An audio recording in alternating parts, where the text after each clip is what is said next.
If you heard that type of violent, enticing rhetoric from our side of the aisle, from Republican leaders on Capitol Hill, I think there would be a lot more outrage in this room today. It's unacceptable, the comments that have been made by these Democrat leaders, and frankly, they don't even know what they're talking about. Because President Trump was elected with a mandate from the American people to make this government more efficient. He campaigned across this country with Elon Musk, vowing that Elon was going to head up the Department of Government Efficiency, and the two of them, with a great team around them, were going to look at the receipts of this federal government and ensure it's accountable to American taxpayers. That's all that is happening here. And for Democrat officials to incite violence and encourage Americans to take to the streets is incredibly alarming, and they should be held accountable for that rhetoric. If you heard that type of violent, enticing rhetoric from our side of the aisle, from Republican leaders on Capitol Hill, I think there would be a lot more outrage in this room today. It's unacceptable, the comments that have been made by these Democrat leaders, and frankly, they don't even know what they're talking about. Because President Trump was elected with a mandate from the American people to make this government more efficient.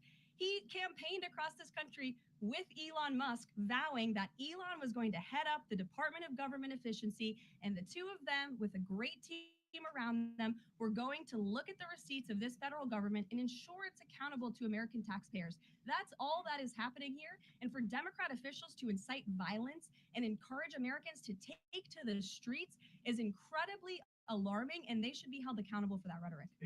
If you heard that type of violent, enticing rhetoric from our side of the aisle, from Republican leaders on Capitol Hill, I think there would be a lot more outrage.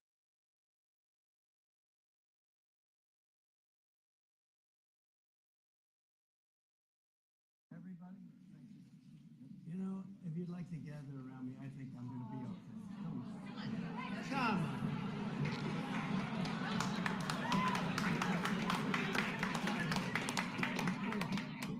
Secret Service is worried about them.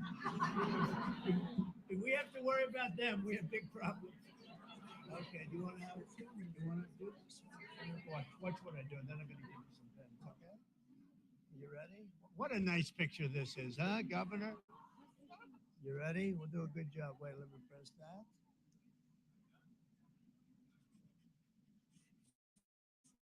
I want to make this a really good signature because this is, this is a big one, right?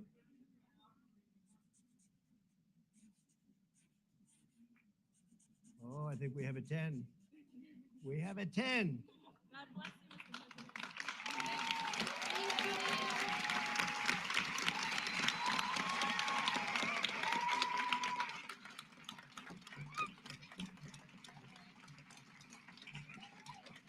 Pretty good, huh?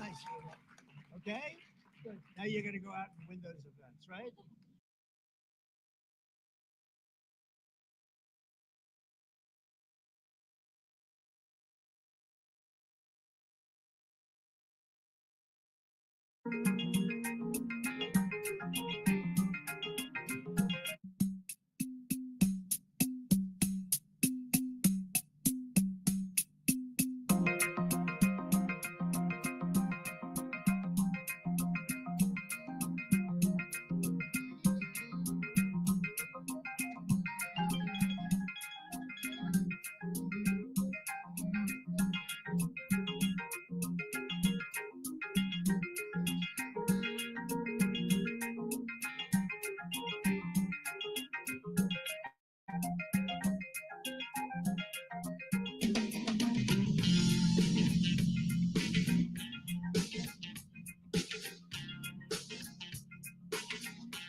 Well, you wanted the best, you got the best, the hottest man and woman in the land, Mike and Destiny. She made it here just in time, just by the hair on her chinny chin. I was freaking, every time I start that music and Destiny's not in here, I'm like, son of a beep. But then thank God I see her, and then it's like, Destiny!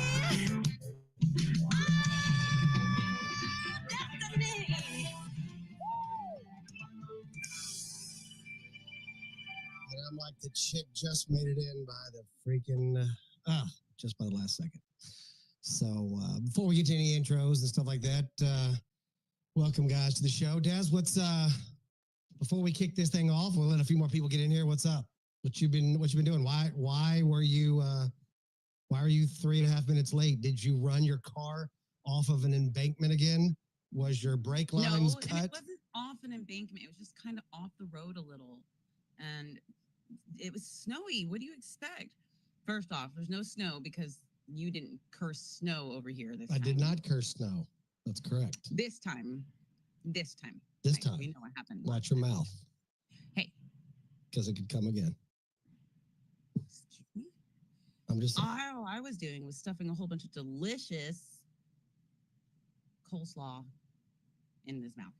I'm sorry, I just got some barbecue and it came with coleslaw and it's so fucking You just bought it. You can't see. I don't know if I've ever heard anybody ever use the word delicious and coleslaw.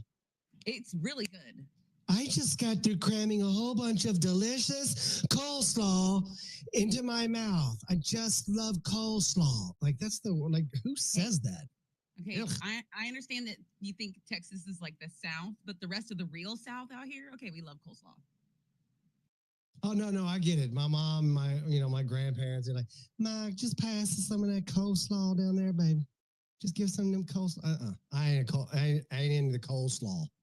Coleslaw. Say it. Like, it's one of those words, like, if you say it 5 times, like, it doesn't sound like it's the right word. Coleslaw. I'm going to eat some coleslaw. Well, it's because you're supposed to eat it while it's I was cold. gonna sit back and just be listener, but when I heard delicious coleslaw, I had such strong opinions about that. Coleslaw is gross.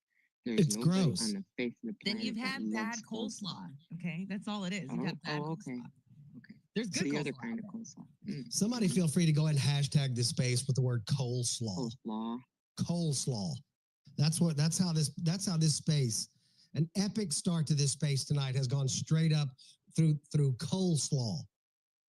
That's it's better what than we're going to be this talking whole about crazy tonight. nonsense, Mike. You're crazy nonsense in here with the Jewish space lasers. This is ridiculousness. We're gonna get to that. We're gonna get to Yeah, that. well, I'm sure we will. Jewish space lasers. We're gonna get to it. Yeah, we're gonna get to it. But let's do this while we're waiting for this thing to kind of connect. It is definitely Happy Say Something Wednesday, best space in the world you could possibly be on a Wednesday. And I got a great show tonight. One of the questions we're going to be asking is, what is America first? What does it actually mean? A USA? Is it America? Is it Jewish space lasers? That's one of the things we're going to be finding out. See my boy Dustin up here. Speaking of America first, shout out to America Mission. Best organization on X. If you want to be around real patriots doing the real work behind the scenes, America Mission, americamission.com. That's where you need to go. That's my boy Dustin right there. He's in charge of the whole dadgum thing. So shout out to those guys for broadcasting. Shout out to the viewers on Rumble, Pill.net, QUX, and all of those good places. We would not be here today if not for our lovely friends at America Mission. But before we kick off this bad boy today, please go down to the purple pill down the bottom right-hand corner and hit repost, retweet, whatever you want to call it. Let's get some more voices in here because I think we might get a little bit heated, might get a little bit disturbing tonight because I know we have some different opinions on what we should do. And also, after we get done with this, stay tuned for the Afterspace. That's right, subscriber-only Afterspace. It is the only 99-cent subscriber space. Just go to my main profile right there. You'll see it. Hit subscribe. 99 cents. Yes, they rounded up to $1 tax purposes, but it's truly only 99 cents. And you're not going to find that. You're not going to find a better deal than that. Plus, our Afterspace we get to Destiny comes by and we get to make fun of her. So that's worth the 99 cents, is to just have her sit there and just take it. So but she is the best researcher on Earther, and I'm sure she's going to have some opinions to this topic tonight. But first, let me give my boy Dustin a shout out. Dust, what's up, brother? How you doing? Yo, yo. Go ahead, Destiny. I will be gentlemanly. Oh, Let the man. co-host go first. I thought we could just skip that right off the bat. Sucker. I was just gonna let Mike know I put in my application for subscription. Yes. Okay, let me just address that real fast. The elephant in the room. Shout out to Kayla. Happy Say Something Wednesday. Destiny is going to be getting subscriptions sooner, probably rather than later, hopefully. And this is going to be a absolute fantastic buy for all of you out there. So the moment that she gets it, we're going to let you know, and it's definitely someone you're going to want to subscribe to, because if there's anybody on X that gives you, I mean, there's some greats out there, right? But if anybody's going to give you true value, you are going to get it for what she subscribes. I mean, for what she charges and for what you have to pay to subscribe to her, it will be absolutely worth it. So, Des, are you excited about it? Like, are you gonna embrace it full bodied, or are you just gonna be like sitting in the back and just be like, I just don't really want to try. It's fine. I'm not gonna really promote it or anything. No, I'm definitely gonna do my best to please my subscribers, but I wouldn't say I'm jazzed about people paying money for my stuff. But I am jazzed that I will get to, like, it'll file down kind of for me, like, who really cares about the information. Because obviously if you're paying for it, you care about it, because money isn't cheap. But they also may be paying because they care about you, Des. Like, they may want to just be able to talk to you a little bit too. You want to look at it this way, though, Destiny. Like, when you have sub-only spaces, don't sell yourself short, number one. But number two, then people will feel more comfortable coming in, like, really talking about the things that they want to talk about than in a public space, versus where they might be getting clipped out of context and stuff. So don't undersell it too, because that also keeps the weirdos away. Just a suggestion. But a lot of times that's why people actually sub, so they can come to your subspace and speak freely. Yeah, what she said. Good point. That's a good point. By the way, I blame Mike for forcing my hand on this one. Yes. He guilt tripped me into it. I guilt tripped her into meeting Dustin face to face, right? And she said that was a fantastic freaking time. So I'm just saying. Sometimes I give pretty good advice. Honey Badger, wouldn't you say that sometimes pretty good advice? Sure. I mean, a broken clock is right twice a day. Really? Is that your retort, Badger? I love that. I love that. Sticking with it. You give the best advice. There you go. He tells me to stay out of them streets and stay out of the streets, Badger. All that stuff. Yeah. Stay away from them bad kids. All right, now let's get a man in the room here so we can actually have some real conversation. Dustin, the gentleman who once was. What's up, brother? All right. Well, I just want to let you know real quick. I did just finally start to subscribe to some people. So I dropped Mike a subscription. Don't think that means I'm coming to any of your gay subscriber only spaces, though, just to be like very clear. I just want to set some clear ground rules here, Mike. He's gonna let me be the alpha male in the room. That's why he's not gonna show. And I respect that. GHEY. Happy to do it. Happy Wednesday, y'all. Dude, I love being able to say something and then roll right into the podcast with Ian. We have a bang. Oh yeah, tell us about that. What you guys are starting at what time? 9 o'clock Eastern tonight? Yeah. So we have house in hand. Jessica is joining us, and if you don't know her, like got a trillion people on Instagram or something, but she's also like incredibly close with both President Trump and RFK, and she's kind of known for salacious reporting. So should be interesting convo for sure. And then, dude, last week, I could not believe the numbers we threw up. We had 250,000 people. What? Listening live. Yeah, dude, 250,000 last Wednesday. And it was just like me, Ian, and Kyle like fucking shooting the shit. It was pretty amazing. Did someone drop? Did you guys drop my name or something like that in the middle of the podcast, or like what the? How do those numbers just shoot up like that? Pretty wild, man. I don't know. Hey, it's because of Ian. Oh, okay. Well, okay. Right. Let's not Okay. kid ourselves. I mean, I could see Right. that. Yeah, I guess I just. Yeah, Thought yeah. it I mean, like if we're just being real about it, we're you gonna be know, real. right? Ian just be laying it down left and right. But no, so it should be a really interesting topic. And then, like, I'm not gonna lie, I don't know. I'm not really liking American Gaza. Fucking Right? thank And you. listen, Thank you. I- You see Ian's latest God. videos, I had problems with it. I listen. What? I love me some President Trump, right? But my issue is that I think we should commit exactly $0, 0 troops, and 0 fucks about what happens fucking on the other side of the world. Like, I gotta take this call, guys. I'll be right back. Sorry. Well, we'll get your better half can come up there unless y'all are doing that weird thing where y'all call each other from across the house. Because that's Obviously we're in the same house, but he's outside. yeah. I'm I mean, say, inside. hey Dustin, it's me, Jen. I'm inside. You want to talk? Baby, I just came outside to work outside. Here, why are you calling me? That was the best Dustin I had. I couldn't do it. So Jen, let me ask you a quick question about this. And this is my, and give me your feedback on this. And we're probably going to divulge with a lot of people in here later on, but is there any chance, so think about this. We've been doing the same thing. The same thing's been going on down in the Middle East for, let's just pick a number. Let's say 50, 60 years, since late 60s, right? And nobody's done it. Everybody hates the Palestinians. Jordan's full of freaking Palestinians, and they still don't have anything to do with the people down the Gaza Strip. Egypt gave up running that whole show down there. They don't want to have anything to do with it. So if the same crap has been going on down there this entire time, and nobody wants to have anything to do with it, it's just a disaster year after year after year. And Trump comes in and says, you know what, if y'all ain't going to do it, we're going to come in, we're going to take the whole thing over. And everybody else around this says, hold on a second.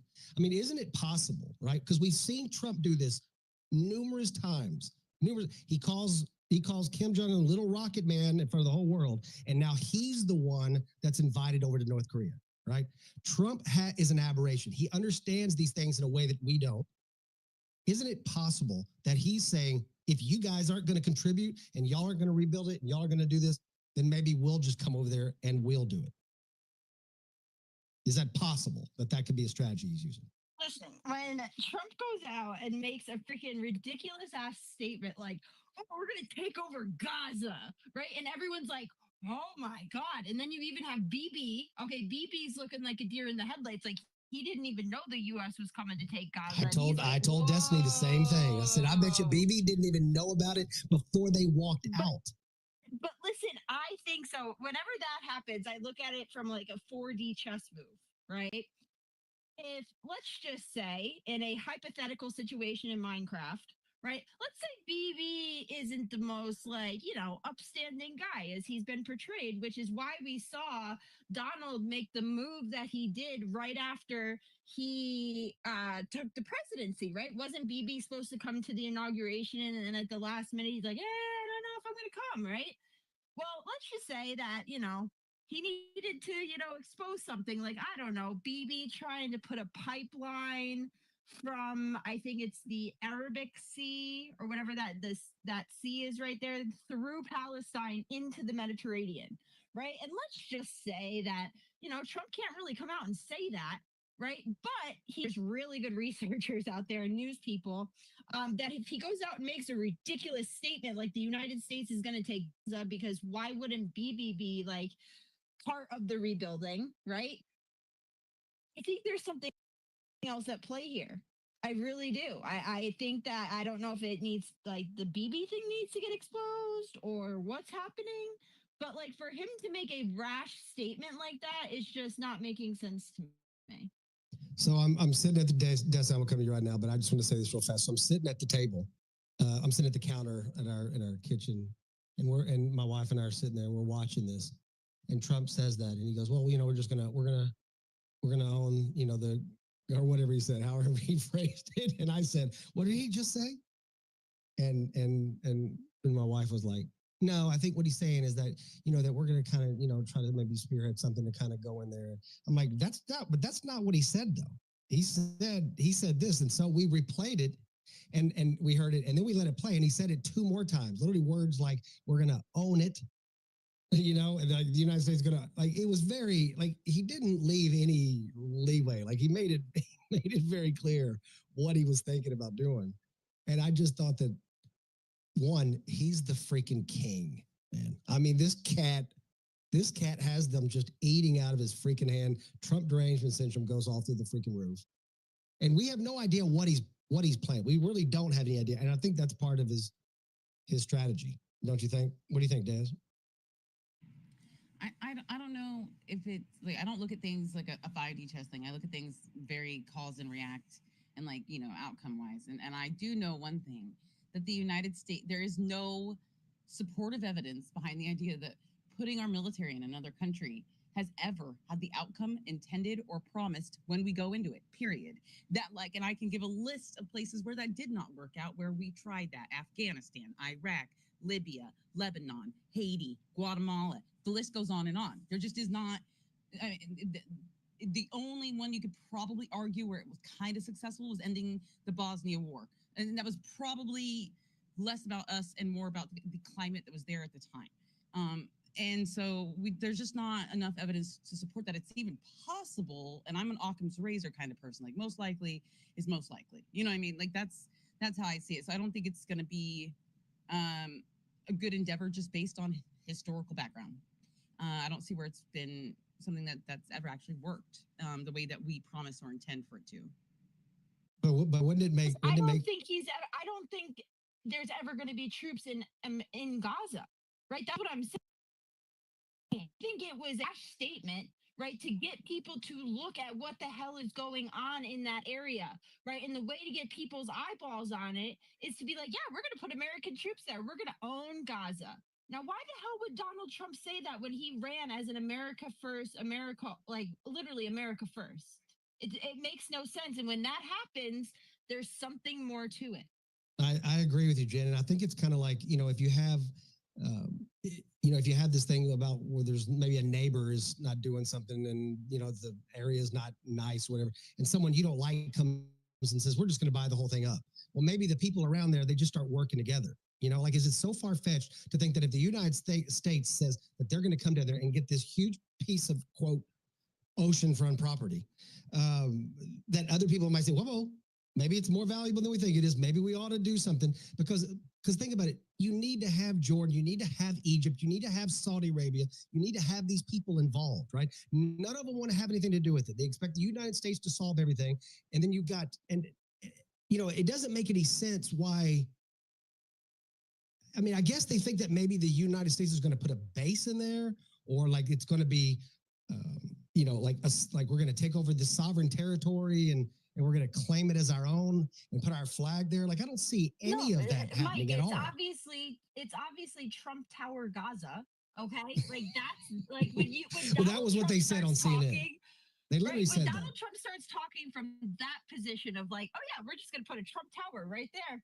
We're coming for you guys. There's something more going on here. And BB looking like a deer in the headlights. He did. Is the giveaway. He did. I swear to God, I thought the same thing, Jen. I don't think that that's the giveaway, though. I think that, reality, like I saw BB's reaction, and it did not look like he was happy to hear it. And he was like, very like, okay, what did you just say? Kind of look on his face.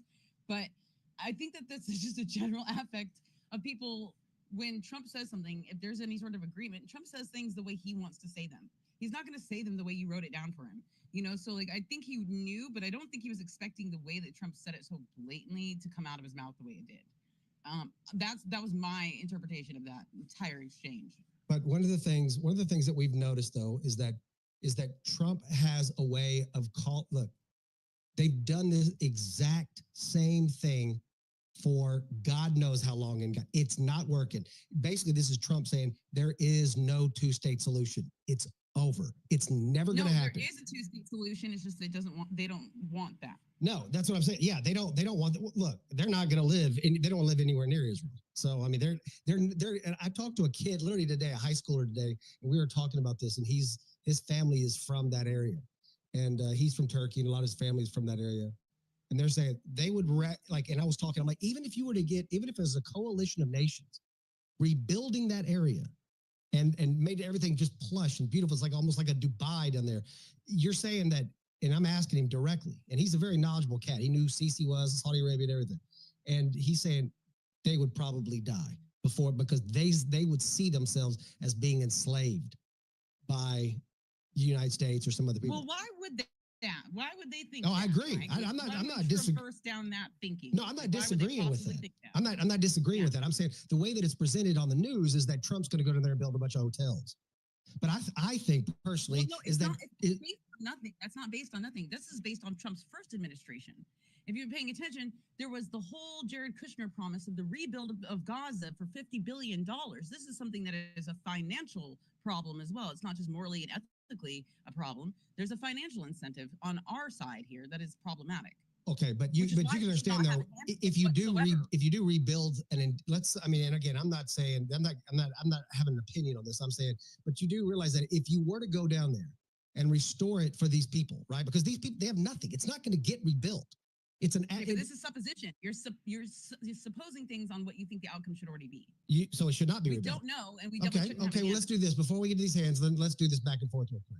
Do you think that Gaza should be rebuilt by anybody, including the people in Gaza? Yes. Okay. It cannot be physically though by the people in Gaza. Okay. Okay. So that means someone else has to do it. Yes. Yeah. Who is that? Who is that? The Israelis. They destroyed it. Okay. That's a good point. Okay. That's a good point. Now let me ask you this. Yeah, but then they'll yell at Bibi They're- that he's taking land. Exactly. They're not going to let the Israelis in there to fix anything. But a Otherwise- contract could be signed, right? Where it's like we go back to the original terms of everything, and everyone just stays in their place. And by the way, you owe us for all these buildings you destroyed. Well, and Destiny, what I'm saying is, right, say that, let's just say, for instance, Jordan didn't want to come to the table or one of the other neighboring countries, right? But they really fucking hate America. They don't want America anywhere near it, right? And now you have Donald Trump, the America First president, come out of left field and be like, guess what, baby? We're putting our troops in Palestine. We're going to rebuild Gaza, and it's going to be Trump Gaza. We're going to do it, baby. Now, all of a sudden, the people who didn't want to come to the table are like, oh, hell no. We can't have Trump Tower up in here. We got to come to the table and get our, like, he could be forcing people to the table to That's talk exactly about what I think. That's exactly what I I think. think the McDonald's genocide was on every enough corner. to force people's conversation. Though I think this genocide was enough to move the conversation into what needed to be done. It never has though. And that's But that's- misappropriation that's to use the So word. the problem with obviously the systematic approach that we're trying to do, obviously what we've been doing is not working. So continuing thinking that we're coming up with good answers is not backed by history. But It's right, not. this out of left field proposal, as everybody they all said, oh my God, it's crazy, and then they started looking at it about, well, what does this actually mean? And now nobody's ever looked at it like this before. We can't keep doing the same thing. It needs to be rebuilt. These people need to have a place to go. Jordan has what? It does need to be rebuilt, but it does not need to be rebuilt by a country that needs to rebuild itself. And it definitely does not need to be rebuilt by a country that's leader is in the pocket of Israel. It's just not something that they need. It's not in their best interest whatsoever. You're saying that Donald Trump is in the exactly. pocket of Israel? I'm saying his Can I say donors something for real his quick? campaign were from Israelis. Were they not? Were they not? So Were they not? What? Were they not? I didn't hear what the question was. A large proportion of his donors, were they not Jewish or Israeli? Oh my God, not the whole donor. So I know. So anybody, he has to publicly revoke Jewish you can't donors? answer, you can't, Mike. No, I'm just saying. So He's a no New Yorker. Jews can donate to politicians? It is. Well, So then it is the literally Jewish we space. would Like, have it's the the, entire Congress resign at this point, because do you know how many people don't accept money from Israel? One. Very far. like, I get having a problem with the Israeli government. I get it. They're as corrupt as the United States are. It's not about Israel as a government. It's not about any Jews foreign donating to influence. politicians, and we can't It's about rebuild Gaza foreign because the The Jews. problem is not every Jew is an Israeli, and not That's every true. Israeli is a Jew. And we're That's also, very we have true. dual citizenships with them. And so the thing is there's a difference between us giving money to Ukraine and us giving money to Israel. Now, I know I get it. If people don't agree with it, they have a perfect, legitimate argument for us not to give money to any country anywhere until we get our own shit straightened out. No doubt about it. Thank you. That's all Well, I'm can I saying. say one thing on this, Destiny? Let's take Gaza out of it for a second. If you notice Donald Trump's tactics when he's talking about like things that are very controversial or people are holding out from the table because they don't want to come to the table to discuss or things like that, what he'll do is he'll go out and he will say the most ridiculous statement possible, right? Overton's window. Let's Overton's window that shit all the way through, right? Then he'll come out and be like, well, wait a second. That's not what I meant. And he will walk back the statement and then he ends where he wants to be to start the negotiation. Right? He does it on every single subject. If you notice, he'll go out, say a brash statement like, oh, we're gonna rebuild Gaza. And everyone's like, and he's like, no, well, this is what I actually meant by that statement. Let's talk to it from this perspective. Right? It shocks it, it gets it in the media, and then he's able to walk it back to the point of where he wants to start the debate. Canada as a 51st state is a great example of that. Just totally sent Trudeau over the edge. And of the Canadian people, as a matter of fact, they lost it. When in fact, all he wants to do is get them to give us good border security and stop the fentanyl from coming across the border and trade with us on an even level because we trade at 17% to Wait, them and you they think trade with us fentanyl is coming over the 75%. Canadian border? Absolutely, it is. Absolutely.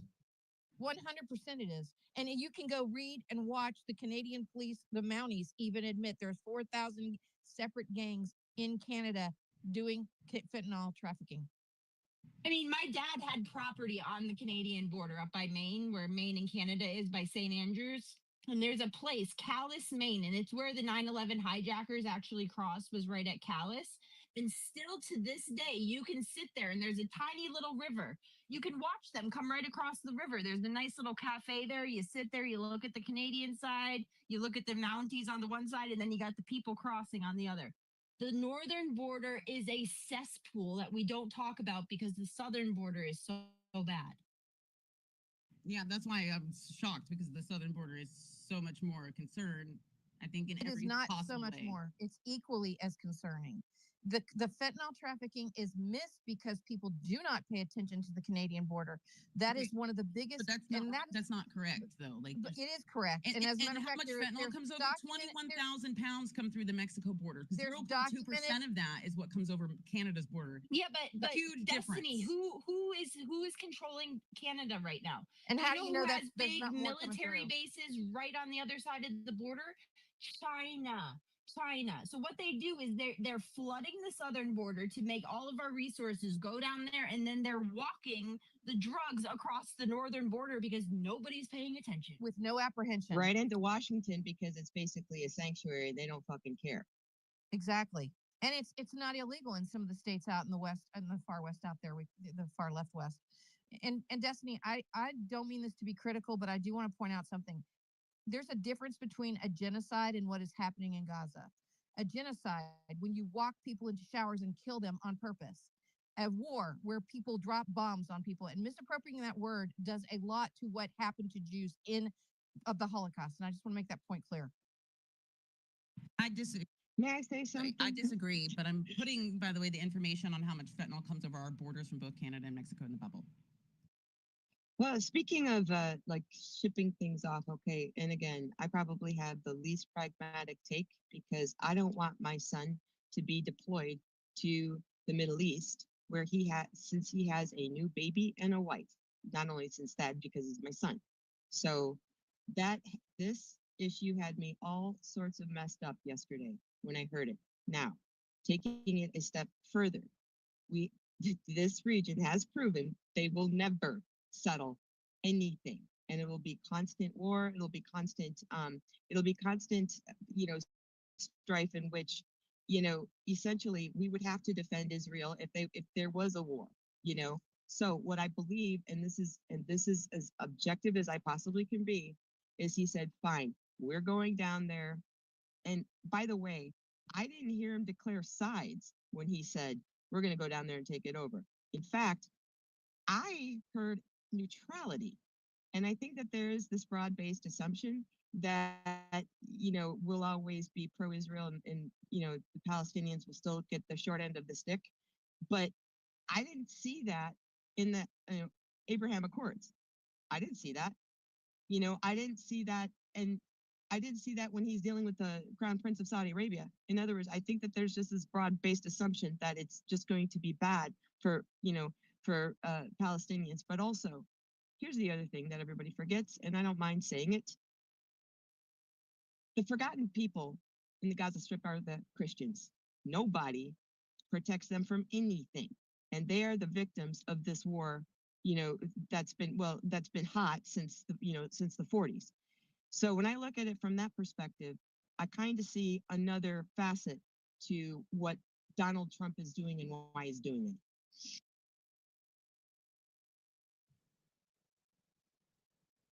it. Agreed. Dave, got your hand up. Jump in there, brother. How you doing? No, I'm doing fantastic, man. Very interesting conversation listening to people. So just addressing the topic of the space directly, what is America first? So I think a lot of you guys, right, you're pretty smart people. You know that we are a global empire, and it's not, something that's intentional per se, but I think many of you know or would agree that we are the greatest nation in modern history, and we do need to maintain certain interests around the world for us to enjoy the quality of life and standard of living that we do. And again, a lot of you may or may not know this, but the Middle East is rich in mineral resources, and we have developed, thanks to our innovative oil and gas companies and scientific minds, the energy infrastructure in that region, including Saudi Arabia, which, by the way, Aramco is the Arab American oil company. And it's as simple as if we leave the Middle East or if we stop kind of having the footprint that we do, the Chinese move in. And I think the overwhelming majority of Americans do not want to live in a world that's run by China, or at least China being the top dog. And that's certainly not what I want to do. And I don't think any of you want to either. And look, we do like driving nice cars here, maybe nice trucks or whatever, and that does take resources to consume. We do like having nicer houses than the rest of the world, and that also takes resources to consume. And regarding Israel, they have served U.S. interests in the Middle East for many, many decades now. And that's kind of why we're the top dog and the rest of the world is not. And, the Chinese are working very closely with the Palestinians. They have been working very closely with Hamas, to try to kind of, you could say, push American interests away from the region. And, when people say America first, they got to ask themselves a very simple question, right? Is, what do they consider America to be? Is America just 50 states and territories where we have absolutely no role in kind of keeping the standard of living or quality of life we do throughout the rest of the world? Or we do maintain certain interests that are essential for us to continue to kind of live the wealthy lives we do and have the dollar as powerful as it is. So that's just kind of what I'll have to say to that. Regarding Trump, too, just the very last statement I want to make regarding President Trump is the thing that you got to love about President Trump is he just says it for what it is. And he's not politically correct. He's very honest. He's very transparent. And that's the type of person you want to work with. That's the type of person you want as your commander in chief. And then just really quickly on the technical points of Gaza and the statements that were made, the White House did clarify that there will be no specifically no U.S. money that's going to go into rebuilding Gaza. And Israel is a very wealthy country as well. They have many, I think what is it, the Knesset, they committed to, I think, like 6 billion shekels or something to the development of Gaza after the war is over. So they'll develop that. And, we as Americans and our fine military companies do sell about $4 billion worth of weapons to the Israelis around the world. In return, we do get our oil interests in that region maintained. And you could say America is the dominant power in the Middle East. I don't think anybody is going to deny that. And frankly speaking, I would rather want Saudi Arabia, Kuwait, all these other GCC countries to stay in our sphere of influence and not in the Chinese sphere of influence. So the great game is being won by America. Yes, Israel is a core part of the great game. They do allow us to maintain the strong footprint that we do in the Middle East. They are a military superpower, or you could say a regional power, thanks to us. And as long as they kind of keep our dollar strong and the oil flowing, right, I don't think things are going to change. So that's that. But we do want peace with the Palestinians, don't get me wrong. But it won't come at the expense of America kind of deviating away from its core interests. That will never happen. So. Deep, I agree with you, brother. I think a lot of the things you just said were really spot on, and I think the last point there about keeping peace. You know, we don't have any, like, there's nothing against the Palestinians, right? There's nothing.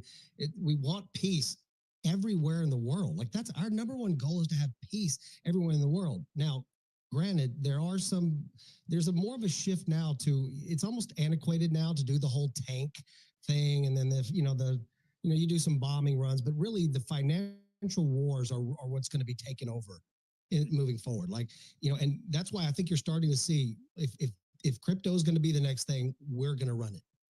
We're going to start seeing, assets that we're going to be putting onto our balance sheet. Like, we're going to start, you may see more manipulation by the United States as far as the world goes with monetary policy than you do anything with borders and any of these type of situations. Like, I think money is going to be it, and we're not letting BRICS take over. We're not letting BRICS get a foothold. That's not going to happen. Half of those people, they hate each other anyway. They're never going to be able to have a leader that they agree on. I don't know why everybody thinks BRICS is going to be this big, formidable thing. They don't even have their own currency, and they can't just adopt XRP. But if they want to, I'd be okay with that, because that's my. Oh my gosh, we're totally going to, Mike. Yeah, totally sorry. going to. That's, yeah.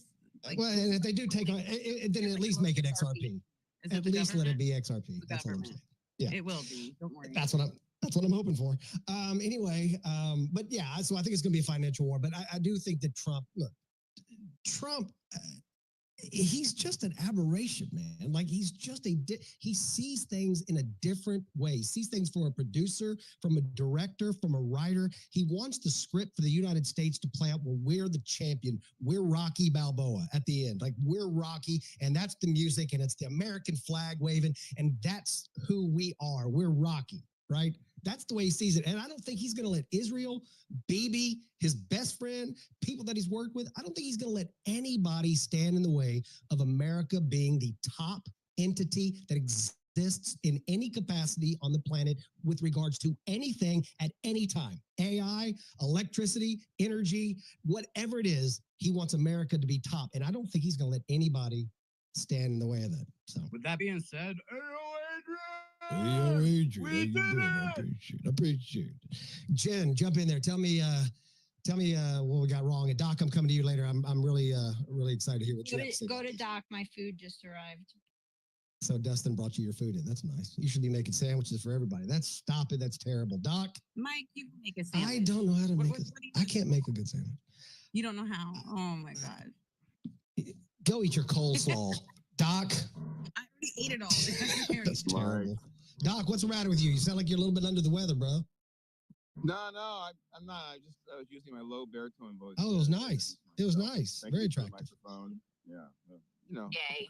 Hey, you again, Doc first, right? It's got to be Doc first. So the question is, what exactly? Because I want to focus my response and my time on the mic in a way that's productive for the space. I have wide-ranging views on the topic, and I could go on for. Well, let me ask you a quick question, Doc. So Destiny brought up a good point earlier. She said, instead of it being, we do say America first, we generally have an idea of what that means. But she had said about I thought it was a good point, Des. I'm giving you some credit. Can I say it? Can I say it? Yes, you can. Go ahead. Okay. Like, I tell people, I'm not America first. Fuck America first. I'm United States of America only, because I think that we need to fix ourselves. But we are not the only Americans. Bolivians are Americans. Canadians are Americans, because this is North, South, and Central America. So they have the right to that nomenclature just as much as any United States American citizen has. And so I say United States American only instead of America first, because I don't want to be Chile first. I don't want to be Brazil first or El Salvador first. I want to be United States first. Yeah, the snow Mexicans are not Americans. I mean, I hate to say it, but it's true. They're loyal to the crown, and their loyalty lies with the crown. And that's a fact.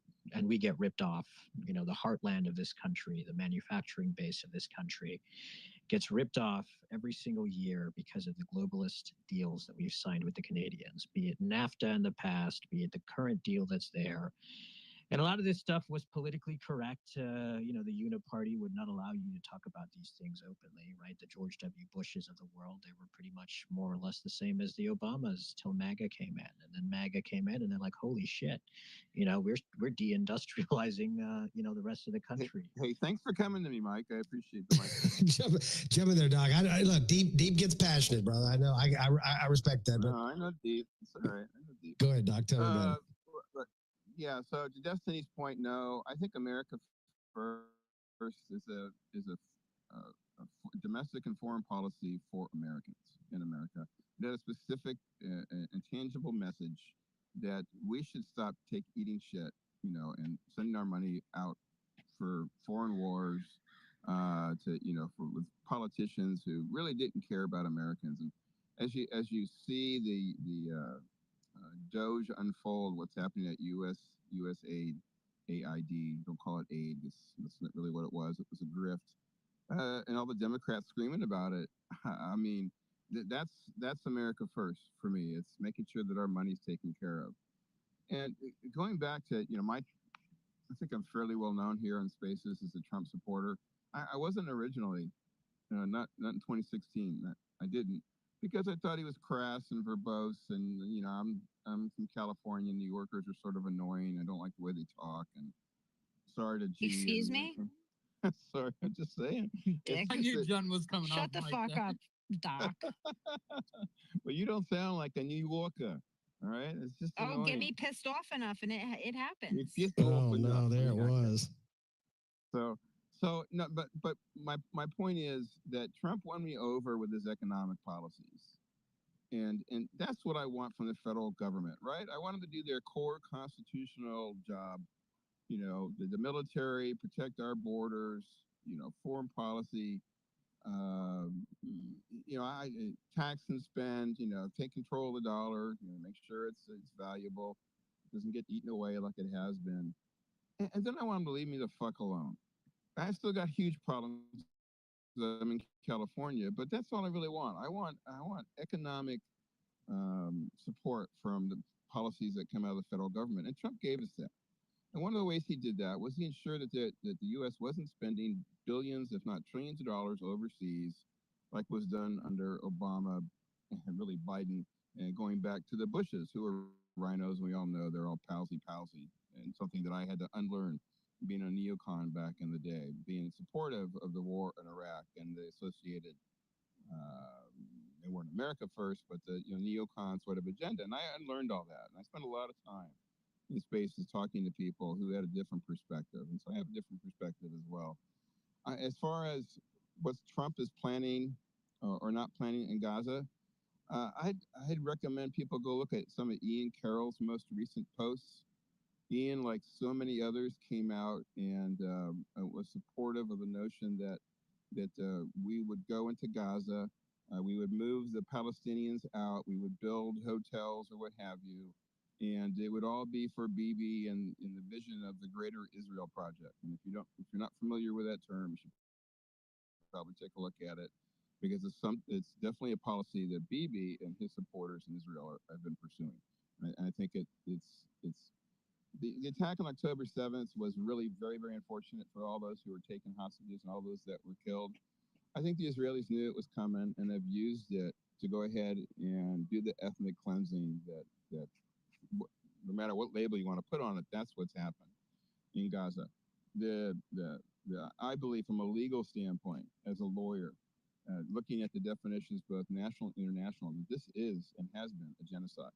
And I strongly disagree with any policy in support of that continuing genocide. And I see that Trump very, very subtly has maneuvered the board. And if you look at Ian Carroll's post, he focuses on Bibi turning to look at Trump at the point where Trump said that he was going to put, in effect, troops in Gaza.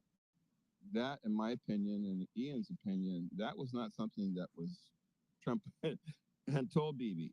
And Bibi had to sit there and take it, because just like in Ukraine, if the U.S. pulls their support, if they pull the money, and they pull the bombs and the weapons, and they pull the political support, and they shift it someplace else, Bibi's done.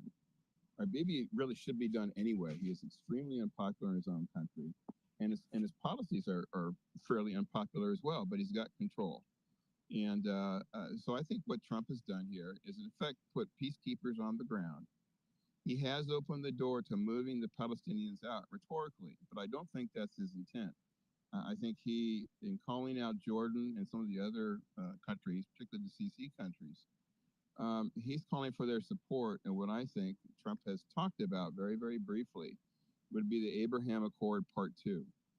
I can tell you, if you spend a lot of time in the Muslim spaces here on X, I think people know who I'm talking about. One of the biggest criticisms of Trump, both after 2020 and coming into this election and his campaign, was that he made these agreements between, in effect, the United States, Israel, and what were the four countries? Saudi Arabia, Jordan. Right. So he made those deals, but what he left off the table was what they criticized the most, was no resolution of the Palestinian question, no concern for Palestine. And that's not wrong, but it's also, I think, beyond the scope of what Trump was able to do in his first 4 years, particularly with all the attacks that came upon him domestically. It certainly shifted his focus and his energy away from continuing to build an economic peace. And that's what I see Trump doing is with the Abraham Accords. And I think the next Abraham Accord, Part 2, is what's coming up. It's Saudi Arabia has agreed, in effect, to normalize relations with Israel. But the king, and I've posted his recent statement, it was less than 48 hours ago, the king of Saudi Arabia has said that it's conditional upon a resolution of the Palestinian question. And whether that's a two-state or a one-state solution isn't there. But I think what we have now, forget about all the rhetoric, is we're going to have U.S. troops in Gaza, not forcing Gazans out, providing aid so that they can exist on the rubble if that's what they want to do. And they're going to start being the change agent to have these other Islamic countries come in, help rebuild Gaza for the Palestinians. And Abraham Accord Part 2 will be a deal between Saudi Arabia, Israel, and America, ensuring Palestinian security. That's my opinion. It's not very popular, but that's what I think the moving pieces are. I agree, Doc. Yeah, I agree with it a lot of it too. Des, what were you going to say? Well, the problem is with like the whole displacing the people that are there, like regardless of who would we rebuild it and everything, like to displace that many people against their will or without any sort of. It could be the workforce. They don't need to be displaced. Well, it doesn't sound like they're like considering that even. I haven't heard anybody even. Exactly. We haven't gotten there yet. Yeah, but I'm saying like we don't even to think that would be like the first idea of what they mean by like removing everyone out of there. That's kind of crazy. We don't have any precedents for that. But the idea that many people are going to be removed, even if it's just to rebuild the area, there's stipulations according to the Geneva Convention that would make it extremely difficult for Bibi to stomach the terms of it and for the people of Palestine to also be in agreement. Well, you know, both Hamas and Bibi and the Israelis have credited Trump with the existing ceasefire. And it's so easy to see. There were thousands, if not tens of thousands of Gazans that have been returning over the last 72 hours. So if the plan had been, if Trump and Bibi, Bibi's Trump's friend, Trump is a Zionist, Marion Adelson gave him $100 billion, $1 million, and that's why he's doing everything that he's doing, because Trump, the multi-billionaire, really needed $100 million. Trump does not pay for play and never has. So to those who want to throw that Marion Adelson trope out there, $100 million didn't mean anything to Trump. I don't think that is his who pays for anything is a concern to Trump at all either. I don't think that is what controls Trump. He's always proven that he can make his money just fine regardless of the constraints put on him. He proved that during the trial. He's proven that this whole time. Like, I don't need your money. And he didn't even take money for being president the first time around. Like, he didn't accept that paycheck. So he doesn't need the money is not what I think would influence him. I think the influence is something far different than that. Yeah, I think he wants America to return to the greatness that he saw in the country and it's always seen in the country. You can go back to the 70s and 80s, where Trump has always been, a media person, a very popular liberal Democrat to boot out of New York. He's always been against, number one, in favor of fair trade. Fair trade meaning if you tariff me, I'm going to tariff you. Right? There all this hubbub about Trump's and the tariffs, you're making stuff more expensive. Blah, blah. I call it bullshit the moment that started to hit the to hit the news, and it has been bullshit. Every except for China, where we've exchanged I think a 15 or a 10% tariff on selected items, but every other country's backed down, with this tariff threat because it can economically cripple them, and it's one of the reasons why I was never worried about BRICS, because having an alternate currency source is one thing. But being able to have access to American consumer markets can wreck a country, whether they have it or not. It can enrich them if they have it, and it'll kill them if they won't. So whoever it was, I think it was Mike, was commenting that BRICS is not going to be a threat. I agree, and Trump's already come out. If you haven't heard it, any country that works in BRICS, it's 100% tariff. So they're done. Yeah, Gonna that's work done. on Ripple, baby. That you mentioned. Yeah, they're done.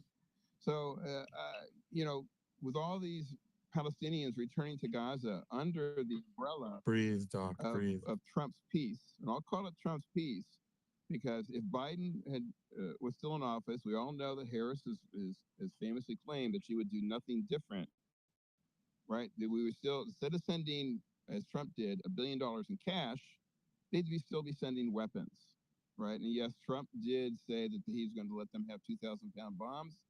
But at the same time, he's putting U.S. troops on the ground so that Bibi can't continue to destroy Gaza and the surrounding territories. So, And the point that you make is perfect, Doc, because the other thing, if you look at it methodically, what you say is making perfect sense, because we all know how gutted our military is right now, and we know how weak it is, and that's due in large part by DEI. What did he go after first? DEI. Now, if we occupy that region, I think that just our occupancy there actually prevents the possibility of war. Whereas if we've seen, if we leave, if these countries are left to their own devices, they will continue to poke at each other. And I promise you, like I think it was Destiny that said, "Dear caught in headlights, Biddy." Yeah, because he doesn't get to do whatever he wants to anymore. So, it really took me a long time to come to that conclusion, because, like I said, I have an emotional investment in it. But when I really considered it from that angle, and you guys know what I'm saying is true, I think that this is a measure to protect our military more than it is to expand our presence unnecessarily.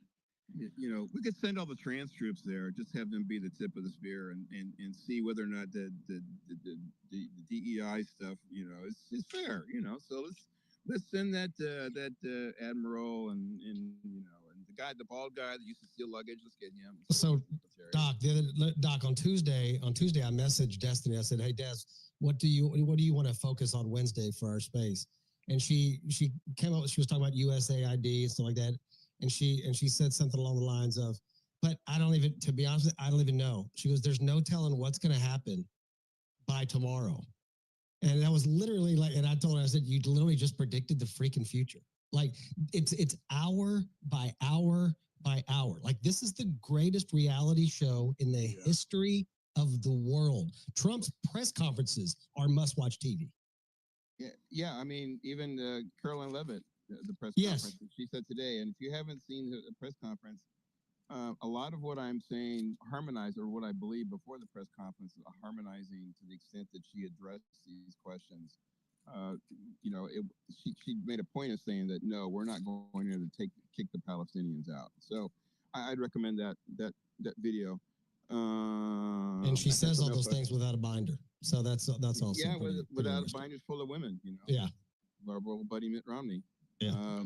So yeah, that's right.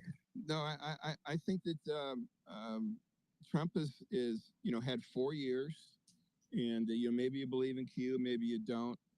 Maybe those 4 years were necessary to reveal to most Americans, not those of us in this room, of course, as the students smart as we all are, that how corrupt the government was, beyond how deep the deep state was, how much control and influence the bureaucrats, the unelected bureaucrats, who stay there year after year after year. It's like all the college work that I did.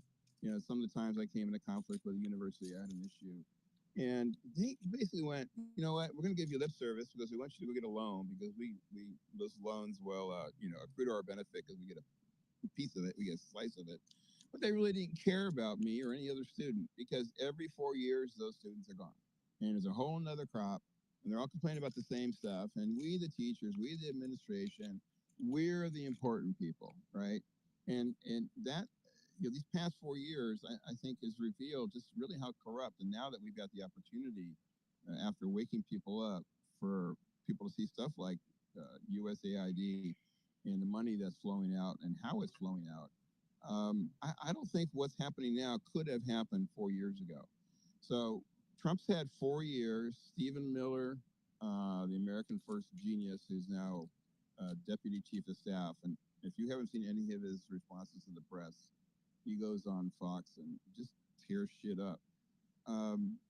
They've planned, as they did all the executive orders that have come out and are coming out, this constant state of generating news that's exhausting both the mainstream media and the liberal Democrats' ability to respond to it on a timely basis. News is just happening so fast. So yeah, Destiny's observation of both of you is, I think, right on point and intentional. It was my I point. don't think It was don't my kind of stop. It was my point that I was on point. Destiny she got lucky. Don't start Right. don't start co-attributing like smart, you guys successful are like things. freaking frack. You're like Come inside on, out of each let's other. let's so be it's just so hard to pull let's it be apart. real. Let's be real about that. Real quick, guys, down the bottom right-hand corner, just a quick little shout out. Even if you're not staying, you're not sticking around, but I mean, what else the hell you got to do on a Wednesday? This is the best freaking space every Wednesday. I love it when other people start spaces on Wednesday. It's like, what are you doing? you're not here. Yeah, with no, us. they don't own Wednesday. That's kind of our thing. They don't own it. That's definitely You know what our I'm saying? Wednesday, right? They don't know. Yeah. They don't know, but they're going FIFO, right? They're going to find out. Mm-hmm. They're going to FIFO. But yeah, just a real quick little repost. And if you have any questions for anybody up here, just leave them down the purple pill. We'll read those out loud in just a minute. A couple little shout outs. See my boy Joe Carloseri out there, one of the best freaking financial minds around. I hate to simp for him in here because he can't respond. Maybe this is the best time to do it. But one of the smartest cats out there. I'm one of the true people I love to listen to talk about finances. And I need him to do a little bit more pro XRP talk, but I'm sure he'll come around. That could be any day now. Also, see Sally in there. Got Kimberly and my boy Torsom. There's my boy Ron. Heather's in the house. Jennifer's here. And we're going to be doing a subscriber after space like that. Don't forget, 99 cents. So unbelievable, 99 cents. Think of it. Quite frankly, it's incredible. Yeah, so it's easy. Subscriber space right afterwards when we can make fun of Destiny and do stuff like that. So real quick, let me go to some hands here. Adam's next, and then I see my boy Shepard's in the house. Can't wait to talk to Shepard, see how he's doing right now. Adam, Karabachi, how you doing? All right, you're right. Hey, yo, Mike. Yeah, I like what's going on here. The conversation's good. So, Adam, let me ask you a question. So, when we say, look, it's easy for us to say, what is America first, right? And we all kind of get underneath that blanket of like America first. But sometimes in order to be first in anything that you do, like for Edison to be first, you got to fail sometimes. Sometimes you have to take steps backwards. You have to take side steps. You have to do things you don't necessarily want to do in order to make the bigger leap, right? If you want to be successful in crypto right now, you're having to buy when there's blood in the streets, even if that blood is your own, right? And it's painful right now. But if you want to reap the benefits, this is the time where you got to be working. And I think the United States, in order to be America first, you're going to have to do some uncomfortable things. What do you think? Yeah, definitely. There's going to be some uncomfortable things we're going through here because we've gotten ourselves into a uncomfortable position over the 25 plus years. Financially, we're on a fiscal cliff essentially, and it was going to be a great reset that was in the UN's control, or it was going to be a great reset in our control. And I think we're going to have our own reset here to the financial system, cleaning up, the rot out of Washington and throughout bureaucracy. a whole lot of cutting of fat. The DOE's gone, so that means more money to the states for education without waste from the federal government on hiring people to like decide what's what or pushing what transgender agenda they want to push. It's going to be handed off to the states, and the states that do well will do well, and the states that fail will have to learn from the states that do well.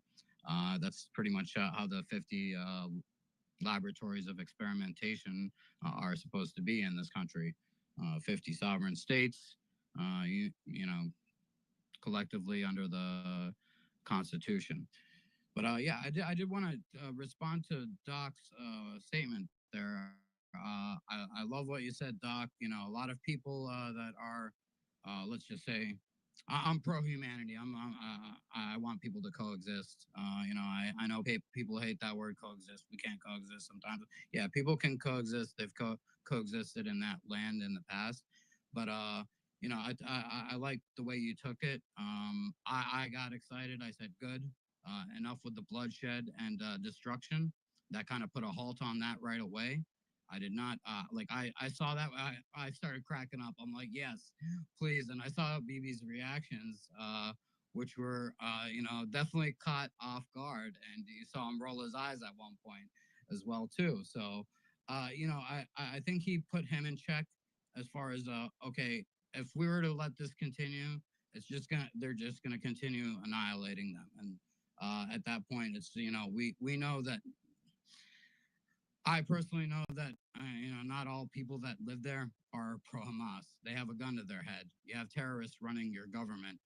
You kind of have to fall in line, like kind of like we have these terrorists that we've been dealing with in our government, essentially that have been terrorizing J6ers and such. So to think that that these people voted them in legitimately into power, it's something that needs to be eliminated as far as Hamas. But there are good people there, Christians, Muslims, and they got to be given the opportunity. I agree with Jen that Trump saying this, he walked into the conference room and put his balls on the table and basically said, "What's up?" So this is going to bring Jordan, this is going to bring Saudi Arabia to the table, because the reason that these Arab countries don't give Palestinian refugees any sort of citizenship, whether it be Syria or whatever at the time, because there's that oil offshore.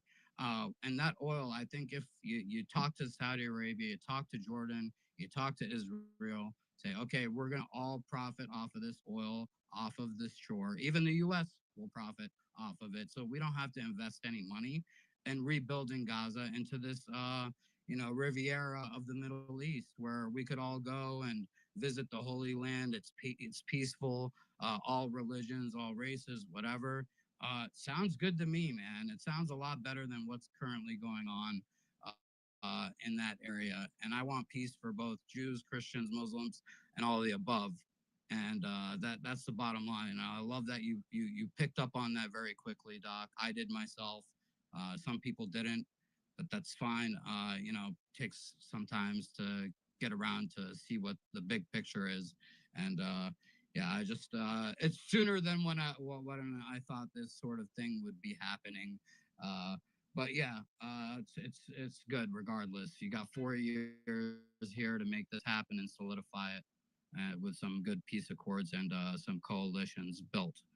So yeah, I'll yield with that. I don't want to rant too long, Mikey, but I hope I answered your question, and Doc, 100%. Yeah, Doc, go ahead and jump in there, and then we'll go to the hands. Just one real point. I've compared, at least in my own mind, the existence of Palestinians in Gaza for as long as I've known it, to be comparable to existing in Compton at a time when the gangs were in charge there. And so how would you, as the LA police force, how would you go into Compton and deal with that paramilitary force, right? You would not do it by bombing the neighborhoods from the sky, right? You'd walk in like men, right? Go building to building and arrest those people who are actually committing the crimes. You cannot, you cannot take out revenge on an entire people or population, which is what it feels like, what it looks like, because of the the tactics of a military force or paramilitary force. Just common decency suggests that there's no basis, no ethical or moral basis for bombing a bakery when people are starving, or bombing a church because you're mad at this sectarian, sort of paramilitary group, which some people suggest was supported and founded by Israel as a way to create an enemy that allowed them to go in and attack the people that they want out of the country. They want an exclusively Jewish state. And it wasn't like that. Jews lived there, as Adams pointed out, Jews have lived there for thousands of years, as have Christians, as have Muslims. Before 47, there was no war there. They got along well. And the Palestinians welcomed the Jews.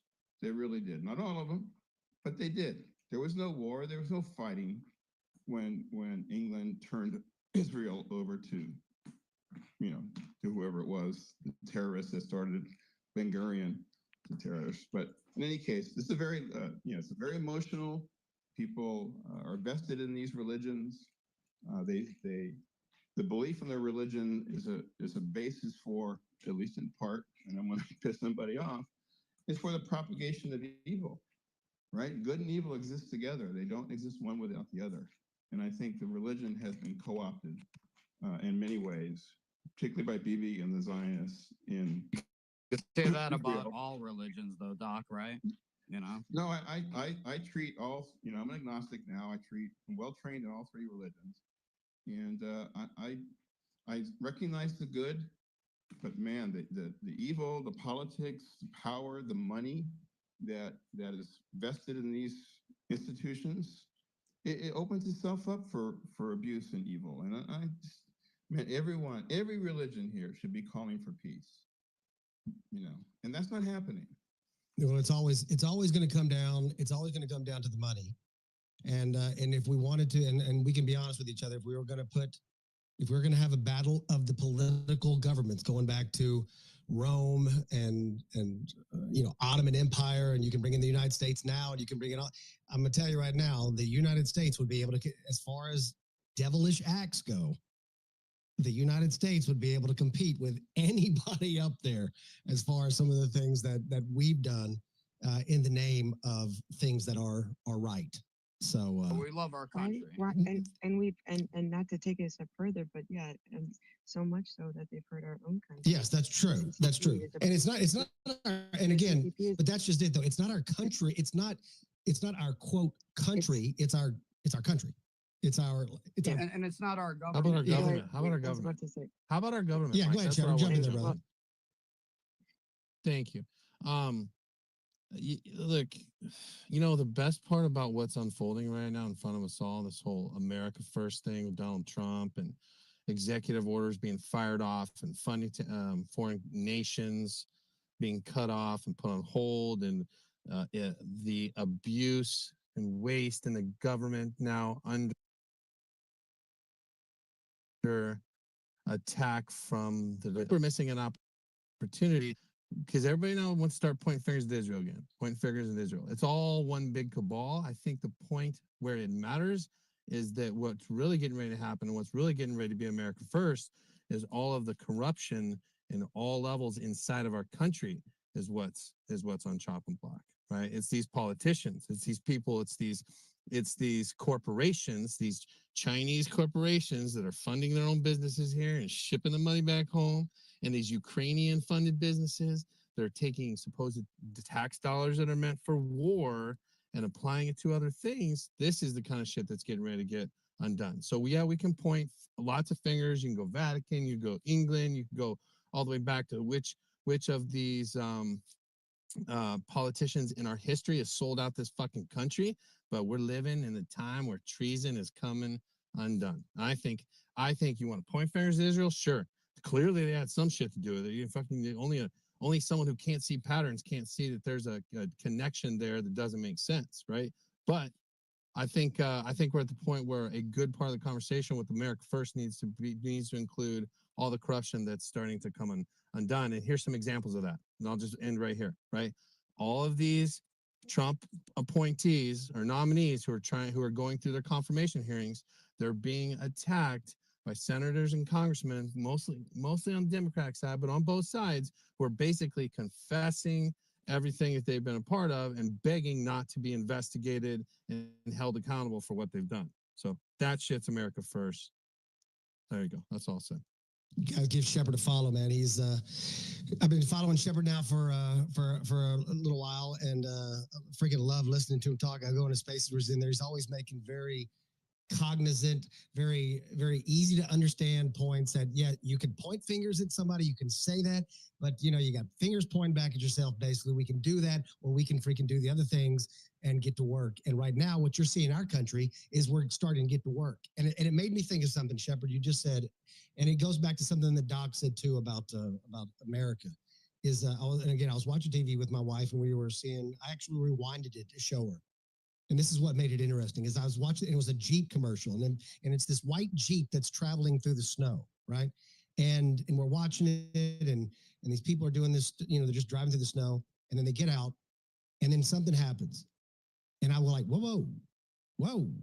And so I rewound it, and I told her, I said, I want you to watch this, and just tell me whatever you see in this commercial that stands out, whatever it is, just tell me what it is. So I play the commercial back through there again, and she goes, the guy was waving an American flag. The guy was waving an American flag. Like I was like, whoa, because think about it. You don't see that this much, right, anymore. And like you don't see the proud American flag flying around in people's commercials because we don't want to offend people. But one thing that Trump's done is you started to see these DEI things fall on the wayside. People getting rid of pronouns, they're disappearing, right? These things are Trump's been in office, guys. He's been off less than 3 freaking weeks. It has felt like an eternity, right? This has been less than 3 weeks. And just to see the American flag, and I'm like, and I was listening to Athenian Stranger. And by the way, if y'all haven't listened to Athenian Stranger talk philosophy, listen to his philosophical talks, you are missing one of the great ex-speakers, period. Athenian Stranger, go look him up. Brilliant cat. And he said something, he goes, and he was talking about education. He goes, we're not making education beautiful anymore. And that's one reason why we see things like this. And we're not making the American flag beautiful anymore. Like the waving the flag. Remember September 12th, 2001? Greatest display of American flags in the history of our country, probably including World War II. And it was unbelievable. I get chills when I think about 2012. We were pissed and we were freaking Americans. And I think that we're trying to bring this back. And I don't think there's anybody that can do it in this position. Not to say other people can't do it, but I think Trump is. I think that's how he sees it. Hopefully, I don't know. Hopefully, I got that right. But real quick, let me give a shout out to co-host. Finally showed up. She's probably doing her hair. Listening. She probably got caught up in listening to some bowls. Yeah. She got me the bowls, right? She's got big bowls, right? And it takes a while to Oh listen my to them. God. They sound great. They sound great. I've never heard bowls, right? A pair of bowls like this. I've never heard them sound as good as that. I mean, they sound fantastic. If you want me to hit the balls, just say it. Just Go ahead, say hit us with one. Okay, here we go. Okay. I'll hit you with one after Piotr goes too. Everybody's gonna need it. Okay, we'll all need it after Piotr goes. I'm just kidding. That's right. But it's good to have you, Maze. It's funny because we know that Destiny are not the greatest co-hosts, but whenever we've got Maze and Hitchlap in the same room, that means that we have literally the 2 greatest XSpace co-hosts around. And when you have them in the same room, it's like everybody else just kind of has to take, a back seat. You've got Maze with being the girl. You got Hitch being the guy. You got Maze with her EQ and Hitch with his IQ, which pretty clearly shows that EQ is just fake gay. But, and if you disagree with Hitch, he will absolutely stamp you like an ant. Hey, Mike, smash real you quick, out. Speaking of Rocky earlier, I just wanted to compare, for context, the size of Gaza is exactly the size of Philadelphia. It's 141 square miles. What Just are you doing? for All of a sudden, context. all of a sudden, you got a guy running through freaking Gaza, right? He's got the American flag. He's running up some. Well, it wouldn't be steps. It'd probably be just concrete. But whatever. It's the symbolism is what I think he's trying to get. But yeah. So anyway, Maze, it's good to see you. Hitch slap. I'm going to be coming to you in just a minute, brother. But Maze, how are you? How's everything going tonight? I'm doing better than I was yesterday, so thanks for asking. But yeah, I have come up with some, I think I figured it all out, guys. I think I figured it all out, but I would love to hear what other people's opinions are. I'm gonna offer up what I think is going on and get you guys' take on it. It's just kind of one of those epiphanies that I had. It was weird. I experienced a profound, sense of clarity today, which I was extremely, I don't know, moving through a fog, it seems, with all this data and all this information we're constantly inundated with. It's easy to just kind of fall into the fog. And so, anyway, I'm here for it. I think I love these discussions. Like as we come together to fathom like the world and all that's going on, and it's an emotional roller coaster, especially this one for me. But I have prayed for clarity, and then it was like I woke up, boom, you know, and I was like, okay, and I don't know. I do feel like not to say that you know, I don't know. I'm just gonna offer it up whenever we get through some of the Feel hands, and hopeful? then we'll go from there. I hope. Hmm? Do you feel hopeful? I hope. Um, I do. I do feel a little glimmer of hope in a sense. However, I do have issues that I think I want to talk about too, and maybe I'm just not understanding them. But I don't know. I think yes, but more hopeful today than yesterday for sure. So, Maze, one of the things we were talking about earlier, we're talking about, what is America first? And, and Trump comes out with this, obviously this bombshell, right? Which just kind of clarified, Caroline kind of clarified some of the things today. But one of the things that we were talking about, and Doc was really clear when he was when talking about this, and I think he explained it pretty well. But basically, kind of a summary, I think, of what we've been saying was, it's almost like you guys have done nothing to fix this problem, and God knows how long. So I'm gonna go. So and again, I'm paraphrasing, but it's like, so the USA. So I'm gonna go in there, and we're gonna go in there. We're gonna take it over. We're gonna do it. Well, nobody else in that area, obviously, nobody wants that to happen. They don't want to see the United States down in that area run into one of the best pieces of freaking real estate probably in the world. And so it might, we're thinking that, does this call somebody to the table? Does this get Jordan and Egypt? And look, we give this money right all around the world. And Trump is very clear, we get nothing back. But if you're giving money to a cause, if you're doing something where you're actually sending money over to an area to help kind of reestablish something or whatever it is you're doing, you're getting other countries involved where everybody is playing a part in it, then it seems like that you brought attention to it again. It seems like what Trump has done is he's brought attention to the situation again from an angle that most people don't think of. And it's like, and our new Secretary of Defense, Pete Hegseth, said this today. If you're doing the same thing over and over and over again, and it's not yielding different results, you're literally doing what they call insanity. It's just insane to keep doing this. And and nobody can argue that that's what's been happening for God knows how long. And so I think that Trump is bringing attention to it. And I think a lot of us, because we all saw it, Bibi was caught off guard last night by what Trump said. Like he was caught off guard. And, they started that press conference. It was supposed to start, I believe, at like 5 or right after 5 o'clock my time. And I think it was like 40 minutes late or something like that, maybe 30 minutes late, something like that. And I think that he had said something about it, probably walking out there. You have to think that there's a correlation between how late it was and the bombshell that freaking Trump dropped that made everybody go, what the hell?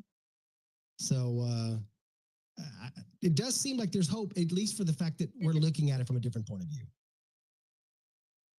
I did notice that. I wasn't sure what to make of it. I do think that he did that double take, and then he was like, wait, is he serious? But he kept smirking as soon as it almost seemed like the sigh of relief was when he was talking about how they were going to clean it up and take care of whatever. And I was just like, I don't know what to make of this. I watched it over and over again. But he did post out today like, oh, Donald Trump is the best friend Israel's ever had in the White House and shit. I was like, And I agree with that. I just think that, to be honest with you, if and again, I do not have all the details. I don't know, but if it were me, just off the top of my head, and this is someone who, like, I am not an anti-Jewish person at all. Like, I can't get to that point. I think Israel's just as corrupt as the United States is. There are some people out there that are anti-Jewish people in general. I don't like having those conversations with those people at all, and I don't have time for them. And if somebody's going to come up here and start doing that kind of stuff, then I'm just going to remove you. And it's not a free speech space; it's a dictatorship, not a freaking democracy. With that said, I don't think Israel ought to have anything to do with rebuilding Gaza. I don't think they ought to be involved in it at all. If it should be the other countries that are contributing to it, Saudi Arabia and people that are looking to have their own security. Jordan, Egypt need to get back into the mix. I think they ought to be the ones. I think Israel should have to pay for it. I think Israel should have to contribute some money to this situation. There's a ton of oil off the shore there. Or whatever, exactly. Whatever it is that they're going to contribute. But I don't think that they should have people on the ground rebuilding Gaza. Like, I don't think that. And again, my mind could be changed on that if I had more details, but just off the top of my head, that's kind of what I'm seeing. So Kind anyway, of just a floating thought. that around in my head too, Mike, because like I was thinking, like, what if we have Saudi soldiers and then Jordanian soldiers, and then they have like some disagreement or something, might create some sort of issue. So maybe it might be better if it is just Jordan and Saudi Arabia and maybe Egypt going in there and rebuilding it and putting the people there to work. It's not like these give them countries. jobs. It's not like these countries And are in great eliminating financial Hamas shape. first and foremost, Yeah, it's not like these countries are in great financial shape. Like, if they get an incentive to maybe, like you said earlier about the Riviera, I mean, imagine if Gaza somehow another transformed into a freaking butterfly like Dubai. Like, imagine if it became that area and the people that are in that area got to experience that lifestyle on that land, and they got to be a part of the rebuilding of that. Now, they're not going to trust anybody. I get that. There's no doubt about it. It would be a long struggle to get to that point.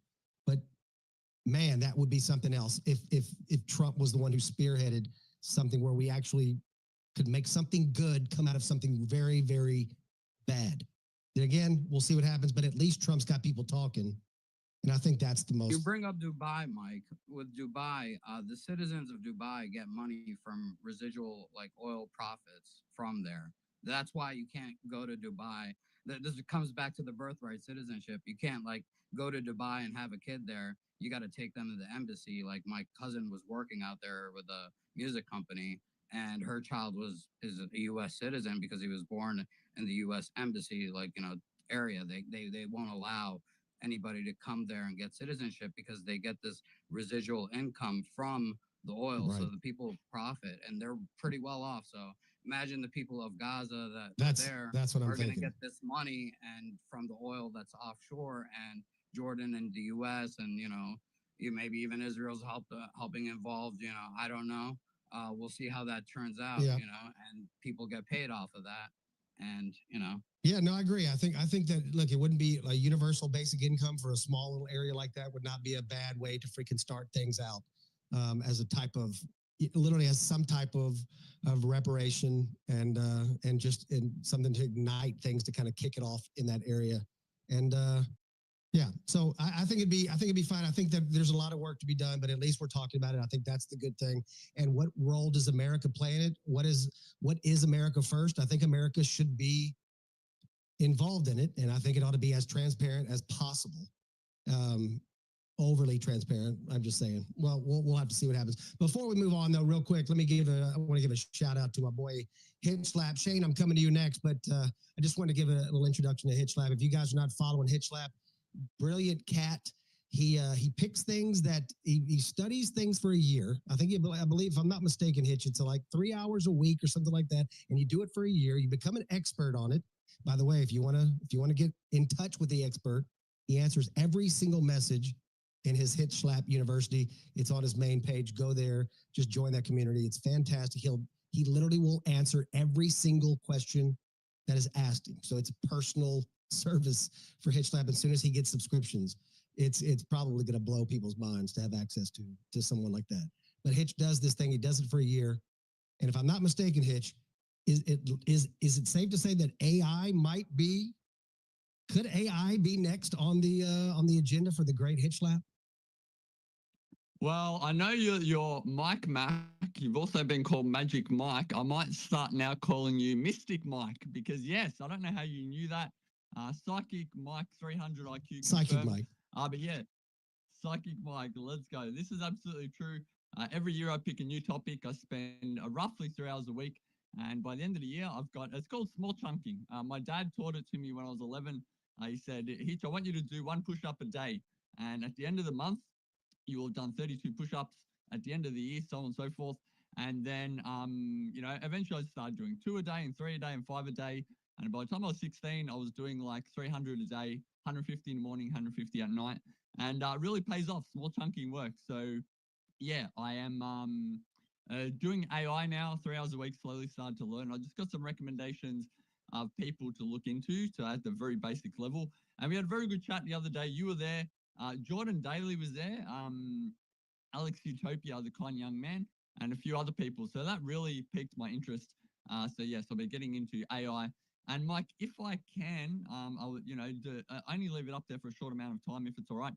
I want to do some specialized content. I want to do some like introductions to IQ, introductions to genetics, and a few smaller accounts have been DMing me that they want to speak to me, but they can't get onto my stages, or they're too nervous. So they've asked me if they can subscribe. I've applied for subscriptions, and Preston Henshaw did a post yesterday where he tagged a few different people, Elon Musk, at Premium, etc. And he was arguing a case. So I've heard that people do posts, either new posts or if they comment on existing posts on your behalf, if they advocate for you, this can encourage Premium and your subscription people to, approve your request. So I've applied for subscriptions. I've got a lot of stuff planned. So if people can, I'll put in the jumbotrons in a short amount of time. If you don't post if you don't like my spaces, but if you do like them and appreciate them, simply go up to Preston Henshaw's post and leave a comment.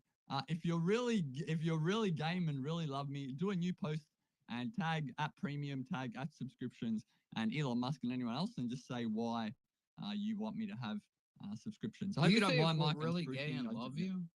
Like, well, you would say that, Adam, but no, that's not what I said. No, I wouldn't say that, but yeah, that was you that said it. It sounded like you said it. Yeah, if you're really game and you love me, do a new post. And anyone who does a post, I'll repost and quote post and all that good stuff. So, Mike, thank you for the opportunity. I'll just say very briefly, I'm only new to the whole Gaza thing. I don't know that much about it, but I do know that Israel being in charge isn't working. There's a lot of problems over there, so trying something new might be the way to go. Again, I will say up front, I'm not well educated on the topic, but I know a lot of people have been excited about it. A lot of people have been saying that, Trump has done a lot of good things, and this might be something else that he could do well. But let's see how we go. It's certainly, if what you're doing isn't working, try something else. So this is certainly trying something else. Absolutely. And like I've always told you, Hitch, in the back channels, is if you ever question anything or you don't, just follow my opinion on it, and you'll be right 99.8% of the time, I believe. It did take a little slight jump. But as far that is what I do. That is what I do. If I don't know, I just look at what Mike Mac's doing. I do what he does, and there's nothing wrong. And there's nothing wrong with admitting that, Hitch. Right? It takes a big man, a very smart man with a very high IQ, to be able to admit that. And my humility, right? If I want to know how to play basketball, I will contact Michael Jordan. If I want to know about IQ, I will contact Charles Murray. If I want to know about making the right decision, I simply follow Mike Mac. Absolute legend. What about wee-woo stuff, Hitch? What about wee-woo? Remote viewing and shit. Shout out Destiny, shout out Maze as well. And if I do happen to want to know about woo-woo, say I'm dating, say I'm taking some kind of hippie girl out on a date and I want to impress her, I would dare Maze. Maze, give me your best woo-woo. I'm trying to impress this hot hippie chick. So yes, Maze is the person to go to. Big booty Latina hippie.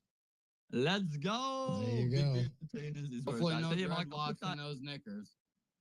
Mike, correct. I put that post in the Okay. Jumbotron from Preston. Delete it anytime you want. I don't want to leave it up there too long. Yeah, no, sounds great. We'll put it up there, and we'll definitely get that out. Hitch, as always, brother, it's good to have you up there. Anything, any final word, and or we'll move on and go to the hands. Final words, follow MikeMac and turn notifications on. Absolute legend, same as Maze and Destiny. And I really love these spaces. Yesterday in the space, when you came in there and I saw you put your post up, I put in the Jumbotron, and one or two people DM me and they said, oh, I didn't know about MikeMac. That looks interesting, blah, blah, blah. So hopefully they came to your space, and you guys do a great, there's a lot of different spaces running. Every week there's a, is God real? And, it does communism work, blah, blah, blah. Which to some degree, those are important topics. I'm Roman Catholic, of course. I'm not mocking anything, but it gets a bit repetitive. So I saw like your spaces, you and Destiny, you guys pick a new topic every week, new subject, and you let everyone speak, and they're great spaces. So yeah, love these spaces. Thanks for having me, brother. Really appreciate it. Absolutely, and we'll do a space with Maze. Love you, Hitch. We're going to do a space with Maze, not Destiny, but Maze, with as far as the AI and the sentience and the I'm consciousness. gonna go to your after space today, Mike. It's just gonna be you. Because Destiny doesn't believe in either transhumanism. She thinks we're all evil and gay. Okay, so I'm just saying. Not all evil and gay. The quantum AI computers are freaking evil and gay. It's not us. I want everybody to clip that right there with it's the super quantum computers that are evil and gay. AI. Okay, first off, Elon Musk said that himself. Correct. Okay, Trademark. Elon Musk said that at TechCrunch or whatever the hell. That's because he has a freaking boy fight with freaking Sam Altman right now. He'll say he doesn't like Sam. Let's get this thing back on track. Sam Altman either. He's gross. He raped his own sister. Well, I know it's always in the eyes. But yeah, thanks, Hitchlap. Mi spesa y su spesa, as they say in Spanish all the time. It's a very common phrase down there, and I just took it for myself. Right now, let me go to. I want to go to my boy Shane. I just started following Shane. Shane, I'm just fascinated. I told Maze this, and I've said it before in a space. I don't know how Shane freaking slipped through the cracks. I just all of a sudden he's followed by everybody. He's in every space, and I'm like, who is this cat? Like, how have I missed this dude? And then he just starts talking, and I'm like, oh my God, how in the hell did I miss this? So I'm a big freaking fan of Shane X. Shane, welcome to the stage, brother. How you doing? Good, man. Thanks. So earlier you mentioned Pete Hegseth, and I just wanted to chime in on that. I think it's really interesting how the Secretary of Defense, who happens to have a Crusader tattoo on his chest that dates back to the time of like the Holy Wars. There's an order of the Holy Sepulchre of Jerusalem, which were basically tasked by the papacy to conquer any lands that they felt the Christians should control. Just decided to say publicly, as a government official of the US, that, we should rebuild the third temple in Jerusalem. So I don't know. I mean, everybody's like, yeah, maybe Trump is bluffing. Well, maybe Trump thinks he's bluffing, but the people around him that probably put the bluff in his ear, they're not bluffing, And to your point, Mike, you like you said, Israel has failed at running Gaza. And I think that there would be a large support from Protestantism, Catholicism, and, a number of other Middle Eastern nations to see someone else, take a crack at it.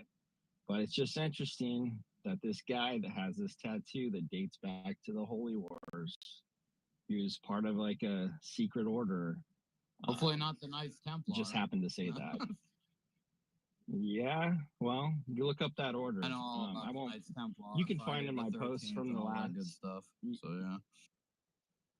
Yeah, so this specific order is an interesting one. It's called the Order of the Holy Sepulchre of Jerusalem. Look it up. But yeah, you mentioned him, Mike, so I wanted to throw that in there. Yeah, he actually got a lot of people over here gave him a lot of grief. A lot of people on the left. Hold on, did I just have did he get called out by somebody during his hearing about that? If I'm not mistaken, about his tattoo. Yeah, I actually know a little bit about that. They said it was something Nazism or something, yeah, and they that's say, right. "Well, that's the same thing Jimmy Carter has Yeah, at that's his right. funeral." That's right. Stuart, great call. That's a great call. It's exactly what they said. That's right. Yeah. Go ahead, say Stuart. Welcome to the stage, brother. How you doing? What's on your mind? Yeah, hey, great space. I've actually been giggling the whole time. Maze, love you. I love your knowledge about everything. I mean, you've changed my mind on a lot of things. I'm not pro or anti anything right now. I'm just confused on who's the good people and who the bad ones are. I do love the fact that Trump didn't come out and say, we're going to get Gaza and just give it back to Israel. And I'm glad he didn't do that. I think that would have just really would have gummed up stuff. I think he handled it exactly right. He challenged people to be better.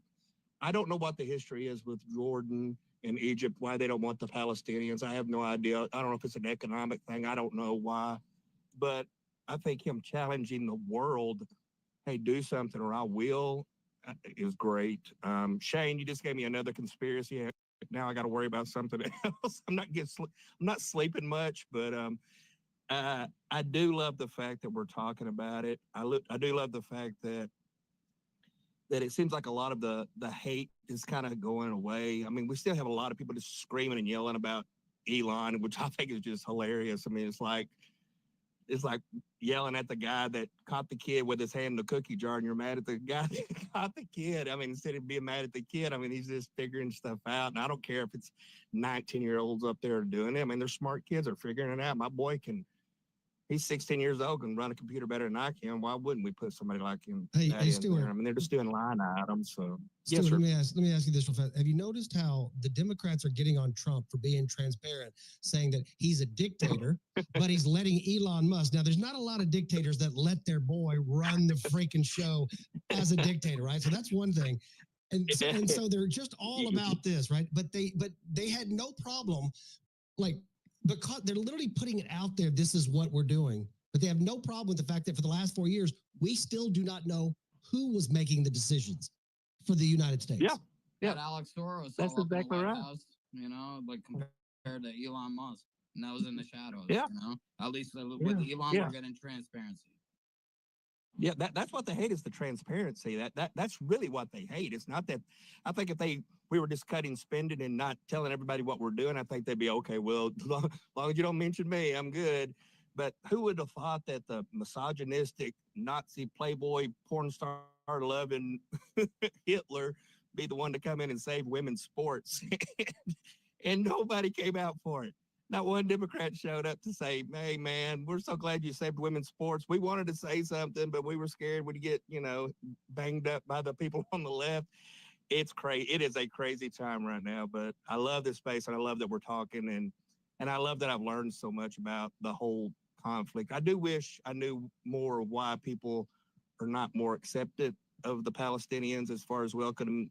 Maybe that's something that goes way back. I don't know. I don't think it's 100% because they're all bad people. It's got to be something more to it. But Maze, maybe Yeah, I think there's just not a lot of information around how many have already gone to Jordan. Millions have already gone to Jordan. This started back when the Nakba happened, and a lot of people were kind of thrown out of their villages.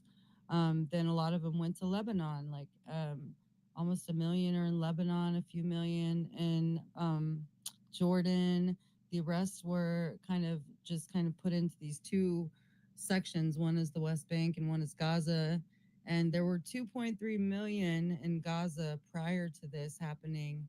And so it's really alarming when the number that Trump threw out yesterday was 1.6 or 1.7. That means like 600,000 people are missing. And they're only claiming that there was, I don't know what that total number of lives so far on that list was, but so yeah, I think that they there's this thing called Hasbara, which is just propaganda. I mean, and it's really kind of intended to sway people's opinions about people, and I think that that's part of what's going on there, Stuart. But yeah, they're it's not like, ooh, we don't want the Palestinians like that, but I think the Palestinians have also been there and fought long and hard for that land as well too, the ones that remained. And so I don't think that they want to go.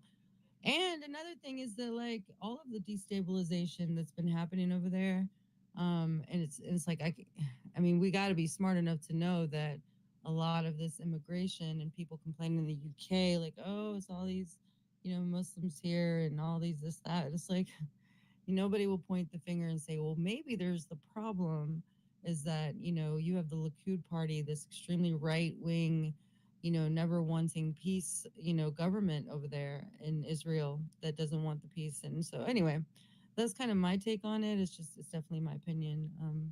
But there you go.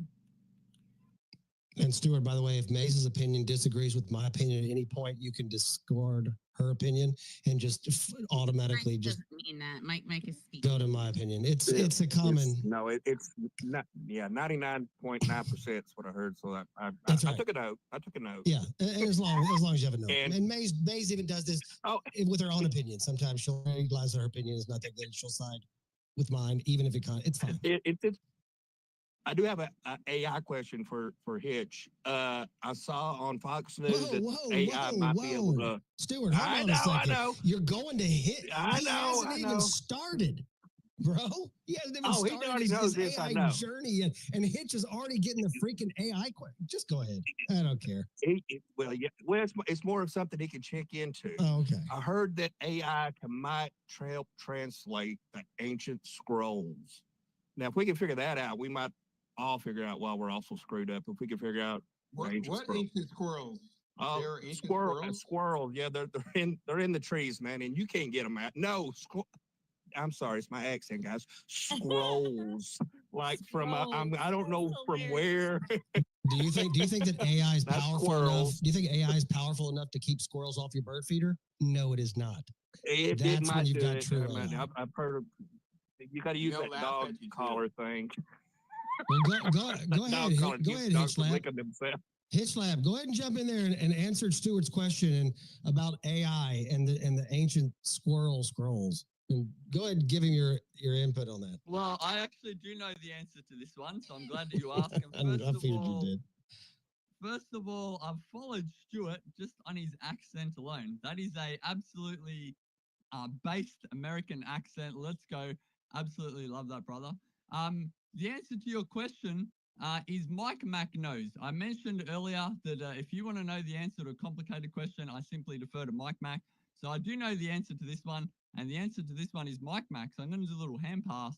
MikeMac, what do you think? Well, that's a great answer, Hitchlab, and I certainly appreciate the the reference there. And I agree with your answer that it is always best to come to me in those situations, as Mason learned. But in all seriousness, Stuart, I have read about that.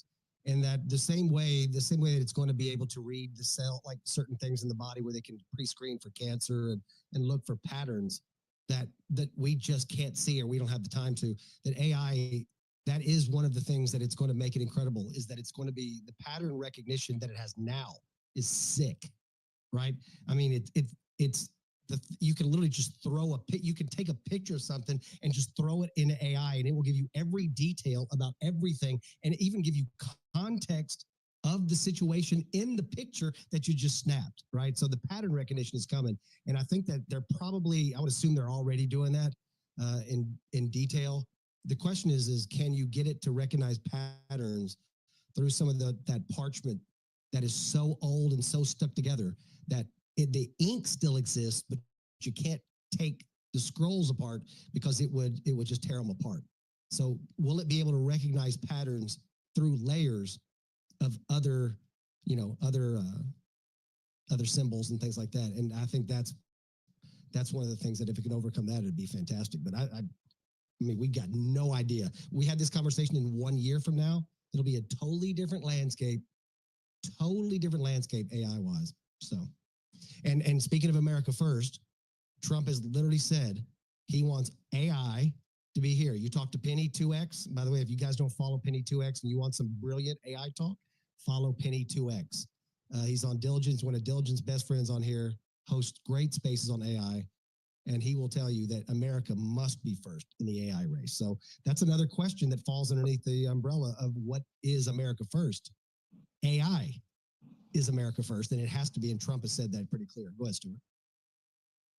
Fantastic. That's fantastic. Exactly. That's what I needed. Thank you. Well, thank you, Hitch, for answering Stuart's question correctly. Well, unironically, I was going to say exactly the same thing you said, but you said it better than me. You know, one of AI's strengths is pattern recognition, and you know, language is all about patterns. So if anyone can do it, AI can do it. And as we're getting better and better with AI, Jordan Daly, Penny 2X, and Alex Utopia, my good friend, they have absolutely opened my eyes about how fast AI is progressing. The LLM chatbot absolutely got me angry. 3 years of being on Spaces, I've got angry maybe twice at humans, and the chatbot did it in like 3 minutes. So yeah, chatbots are coming a long, long way. Within 3 years, we're going to be close to AGI, in my opinion. So yeah, pattern recognition is where it's at, and as Mike said, he knows a lot about it. As long as they can actually decipher, get the clear images, AI will be able to do it pretty easy as we move forward, I believe. Absolutely. I just scrolled down and now I can see the hands, and there are hands up. So I apologize for that. I see Fish is down there. I'm assuming because he's been on the stage that his hand has been up probably the longest. So let's hit Fish, and then we'll go to Darvid, and then definitely not Advice and Shane. And then I want to give a shout out to my boy Alpha, see if he's around. Fish, how you doing? Welcome to the stage. Good, good. Yeah, I wanted to just say that, you know, I do feel a little bit confident that Trump might have this Gaza situation a little bit more under control, because Afghanistan, you know, it's not, it's bigger than Gaza, just to put it for people into perspective. You know, Gaza is much smaller than Afghanistan, but the problem is here that what is Iran's reaction going to be to this? You know, I can say my reaction as a Russian, that I think that they are going to be fully supported by Russia in regardless what they choose to do, because they are our ally. They support us very heavily, because I know a Russian who told me, and he's working in logistics supply, military guy. He says Iran sends Moscow about 5,000 drones per month, which they make and produce in Iran. So they do us really big favors, and we do them really big favors also. I don't know if you heard this recently. Iran acquired blueprints to a nuclear ballistic missile from North Korea. Well, I want to let you know, Mike, anything that comes from North Korea comes from Russia, because we own that country. That country is part of Russia. North Korean Kim Jong-un, his dad was born in Primorsky Krai, Soviet Union. And so we have a lot of ties with North Korea, more than China. Just so you know, we signed a strategic partnership with North Korea before the Chinese did.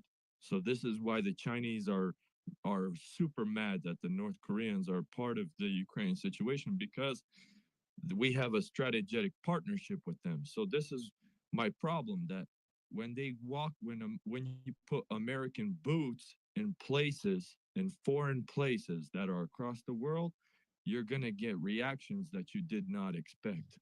That's all I want you to know, Mike. Listen, if you believe, hold on a second, if you believe that you will not encounter any American losses, that you believe that you guys are some kind of super soldiers, I'm going to tell you, Mike, this will be the greatest mistake you've ever made in the American history in 45 years, because we're well prepared.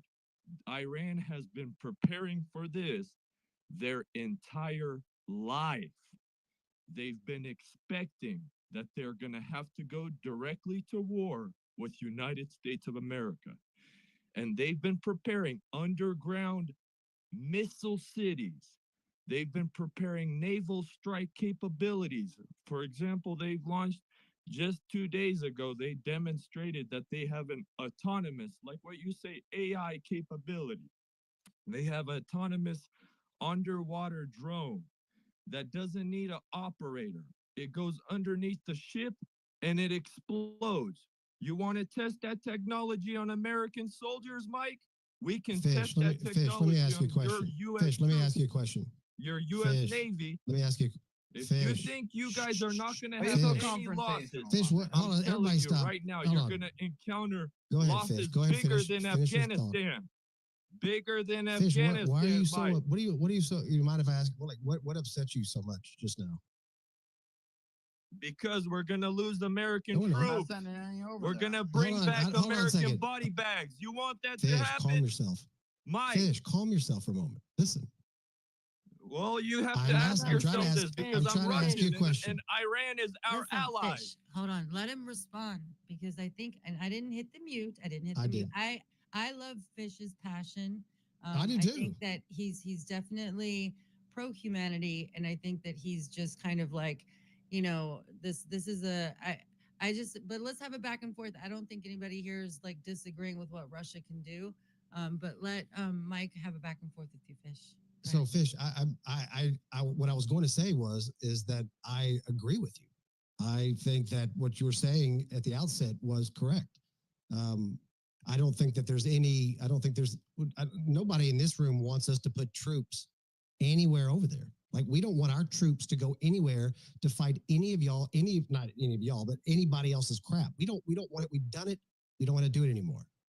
Now, with that said, the United States is, we're not worried about that much. You know what I'm saying? So what I'm saying is I wouldn't put the United States as if we're the bottom of the barrel when it comes to something like that, to say that the United States would suffer. I think if it came down to a fight, I think the United States, all I'm saying is I think the United States, I think they'd be all right at the end of the day. But when it comes to the troops on the ground, I totally agree with you. What's interesting, though, is the word on the street now is that Iran looks like that they're wanting to have talks with the United States. Like, No, Okay. negative. They did not reply to anything like that. They did not say we no, were I ready didn't say to I talk. didn't say that. No. Right? You heard me. I didn't say that Iran came out and said that. I said the word on the street is that Iran. In fact, I would say they are at the most heightened right now level, Mike. They've prepared underground, from what somebody told me, 160 meters beneath the ground. You need a nuclear weapon to reach that kind Fish. of depth. How did they buy those? If you're ready to go for a nuclear war against Iran, good luck. Good luck Fish. to your Americans. Fish. Because that's Fish, the it's only way you're enough. gonna I got it, defeat bro. them. If the United States wanted to turn that country into a parking lot, it happens before you finish your sentence. Okay? Oh, well, So then you're enough, gonna bro. get a I get it, bro. I responsive get it. answer. But you think come in nobody's here gonna and you're respond, talking shit, and nobody you know? talks shit to you. Okay? So nobody don't. It It doesn't does matter. You invaded my Nobody's country. invading You your invaded country, bro. Ukraine. If we invaded your country, everybody Ukraine, in your you country would sent have an weapons IV in to their arm Ukraine right so now. I can talk Watch, about let me this show you something. topic. That's how the United States work. See how I muted you? That's what the United States does to Iran. Okay? You piss the United States off, they do that to every country in the world simultaneously. I get it. I get it. Let me just say this real fast. I get it, bro. I get it, but nobody's invading Iran, okay? Nobody invaded your country. Nobody did any of that stuff, okay? We're not invading Russia. Russia is like very clear that Trump is doing the right thing. Nobody's invading Iran. Nobody, okay? Chill. It's not that big of a deal. But there's no reason to talk shit to everybody in this room and say that America is going to get their ass kicked by the neighborhood bully.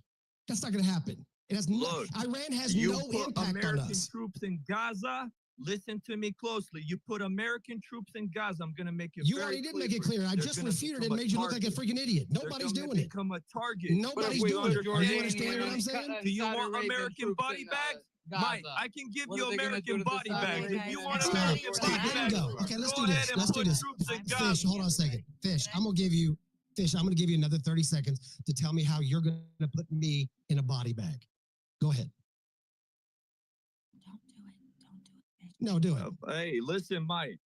Listen, I'm listening. You know what I said? I said your American troops are going to be put in a body Name me the last time they were put into a body get bag. your words straight, Mike. Get your ears All you got to do is, clean. when was the last Get your time that ears anybody that you clean, know Mike. put an We American got in the Alpha. freaking body bag? Alpha is a Marine combat veteran. Hey, Why don't- Fish, bro, if you can't answer Why a don't freaking you question. ask Alpha what's his adventures across Do the you world? want me to Ask talk in my Alpha freaking about his Russian accent so adventures. you will listen to what I'm telling you, okay?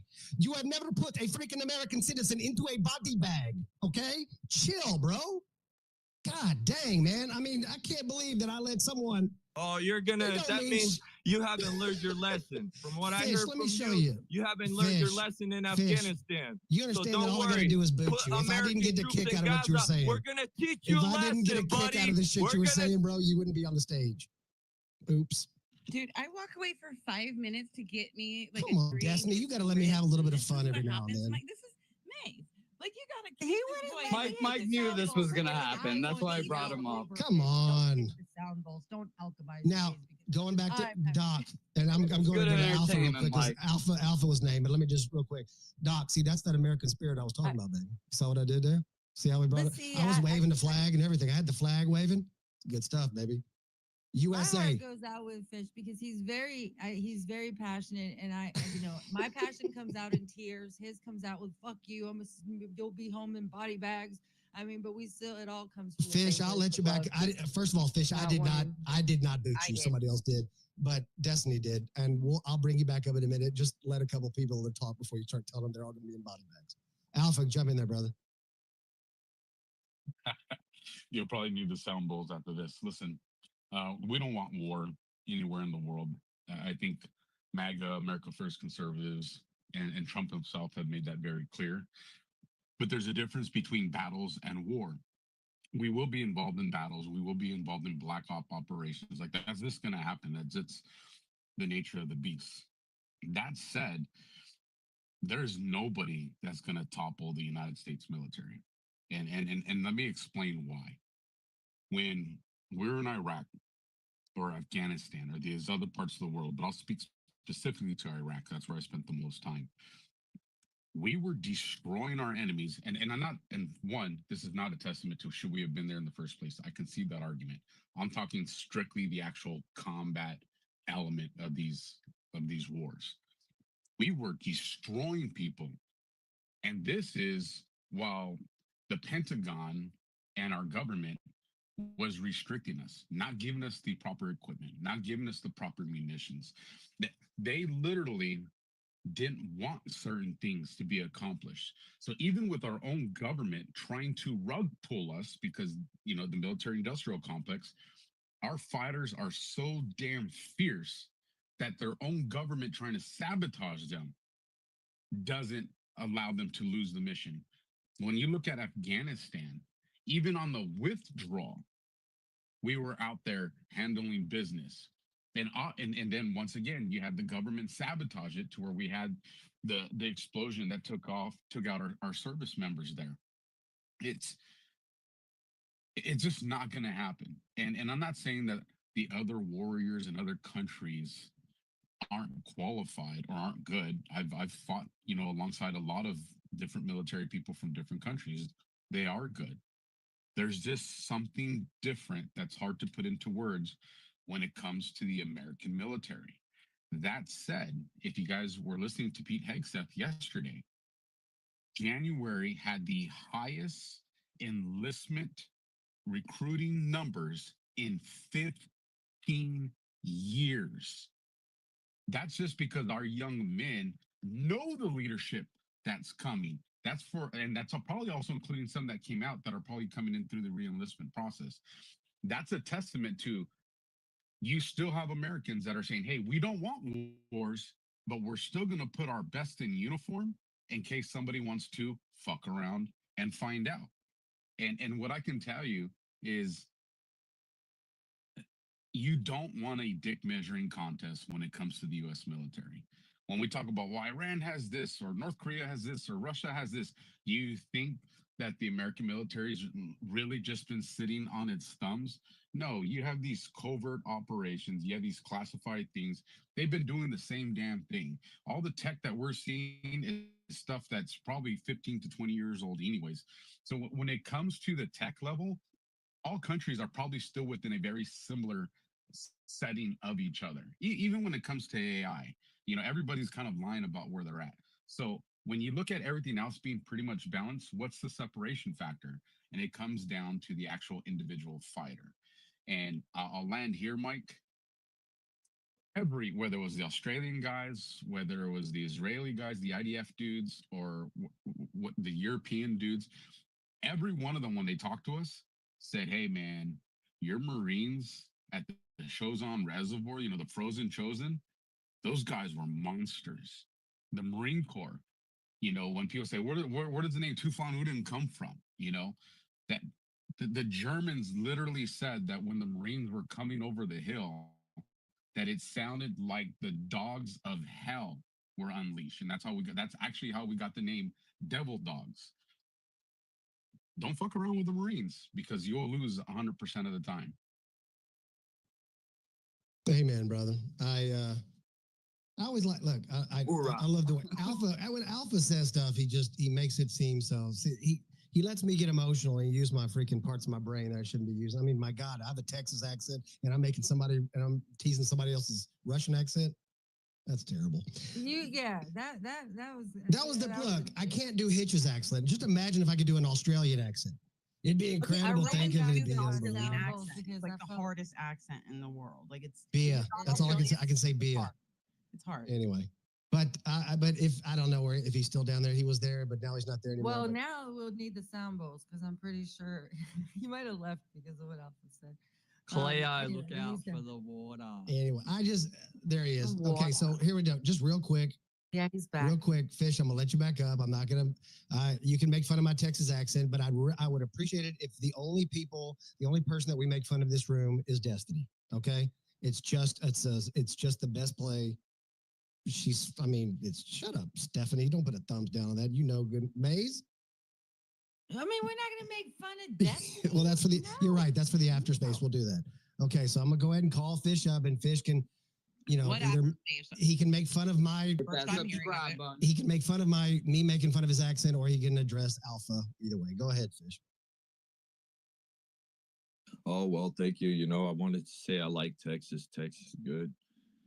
Their agriculture, everything about Texas is really good. Just ranch lifestyle. Of course, the one thing I don't like about Texas, they need to get under control. Maybe you could tell me about this problem, Mike. What's up with your guys' wild hog problem that you guys have to pay visitors? I heard they have this experience in Texas. You can fly a helicopter and shoot the hogs. They do that. I'm not a hunter, but I have. American experience right there. I like that. That's They have those pigs, those feral hogs that they do. They do and that. you could just shoot like you're aiming at the terrorists. It's that's bro. I've got friends of mine. That's exactly what they do. They literally go out there like they're freaking military, and those hogs are terrorists. Oh, they chew up all the farms. They do. We have problems with them in Siberia. Also, they get really very big. My dad said they're more dangerous than bears because bears, they'll leave you alone, but hogs, they'll kill you. They'll destroy you, everything, your livestock, your chickens. They'll break through the fence, wired fence. They don't care. They're like a tank. It's like literally like a freaking built wild tank. Tear up all the farms, dig up all the roots. That's how they tear up the entire plant. They fuck up the soil, everything. I mean, it's a walking demon. That's what it is. So unfortunately, somebody brought him from Europe to the North American continent. They have spread, and they're an invasive species. So they're actually not supposed to be here. Fun fact. Dang it, you're right, Maze. I'd freaking love Fish. Oh my God, how did that switch back so fast? What the hell? So I did a little bit research on Texas before. I like Texas. It's all right. Those hogs, though, get out of there. I don't do that. I mean, I know, like I said, I got Mike, buddies that do. I don't do back it. to politics, if you don't mind. Back to politics. One thing I'm a little bit concerned is the fact that since Iran and Russia, they have this very strong partnership, they have to keep serving each other in favors, and so it's like, oh, you give us this amount of drones, okay, well, what is your favor next? And they'll give something back to Iran. So since Russia can't provide nuclear weapons to Iran directly, they do it through North Korea, and unfortunately, I think it's just a really big mistake. I thought, Trump, because to be honest, Mike, I thought Trump is anti-war. He's gonna leave all these positions, because if we look at Gaza, this is literally halfway across the world, and for us to travel there, we do have to get by ship, military wise, not tourists, fly by plane, but military. If you want to get there, with tanks, jets, all this kind of stuff, aircraft carrier, that's a ship, so we have to travel halfway across the ocean to get there. This is not Canada. This is not Mexico. And Mike, I would justify, I just told you I did some thorough research on Texas. In Texas, don't you guys have a problem that the Mexicans They're walking across your border with drugs, right? That are built. They built them in backpack style drugs, and they just walk them across your border. Hundreds of pounds. And think about it: 4 people, and one Mexican said on a space, out of 20 people, he knows 8 people are gonna pass through. No, that's right. So Yeah. you're talking 120 pound, 120 pound backpack full of drugs, and 20 people. How many pounds of Broad drugs is daylight. that, Mike? Broad daylight. They're walking across your Texas border. Broad daylight. Yeah, so you have. Well, I don't No, know. I mean they're Mike, coming but you have across to in broad solve this daylight. They problem. come across. It doesn't matter. The time of day doesn't matter. They don't care. You're right. It's a numbers. It's a numbers game. But we had at one point we were having Exactly, thousands. and he says that this process speeds up at night. But even though now they're starting to put border patrol military, I'm sure they're using night vision infrared goggles now. I'm starting to capture those people. And he told me that a lot of those people get interrogated after. So that's good that the U.S. doesn't just release them. Well, go now, back to but Mexico. we had the other day. I forget the number, but we have thousands upon thousands that were coming for the last 4 years that were coming in every day. Hundreds of thousands coming in every month. The other day they had 400. Well, that's good that they started interrogating, asking who's their leader, who's their Kayo, who supervised them here. Because if they need to find out that hierarchy, yeah, they need to start cracking down on that fucking. I'm sorry, no, they need to start cracking down who's the leader over there. Because you guys want to declare war on cartel, then take out their boss. Who's their boss then? Who owns this cartel? Take out their leader. You got an issue across your border. Why are you dealing with an issue halfway across the ocean, Mike? Well, that's a good. Well, that's one reason why we started the space today is because a lot of people, and I was talking to Destiny and Mays feels the same way, and Doc, it was like we don't, and Alpha is exactly the same way. We don't want to be like we don't want to deal with that stuff. Like we've got so much work to do over here to clean up our own mess. We're giving away millions of dollars for gay trans comic books in freaking Syria or whatever it is. It's like we have so much. The people in North Carolina are still struggling, right? Where did Fish go? Did he leave?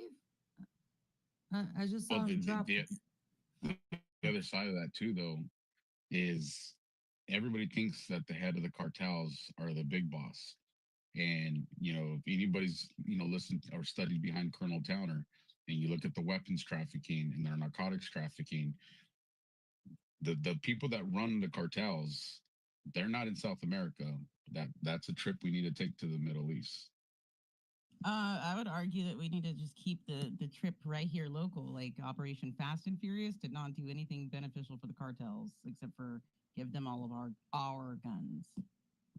Well, because that's what it was designed to do.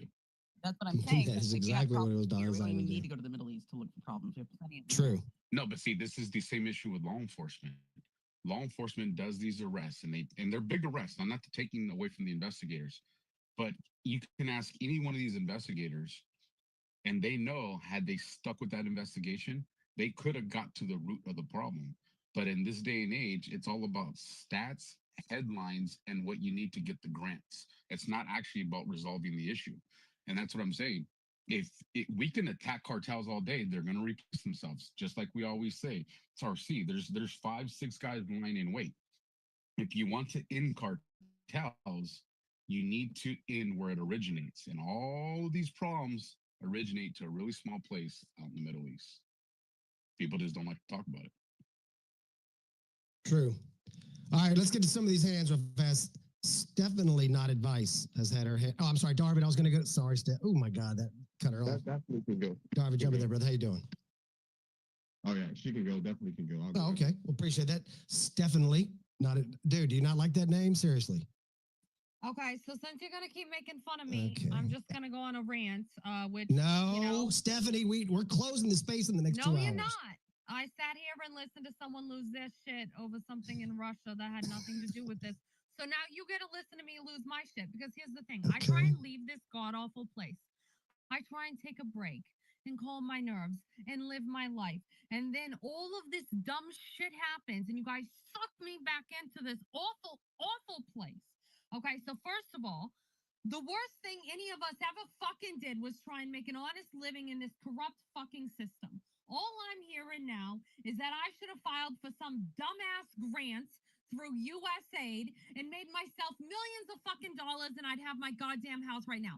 And I'm just really disappointed no one told me that the process was as easy as just lying. Because you know what? For a couple million, you know what?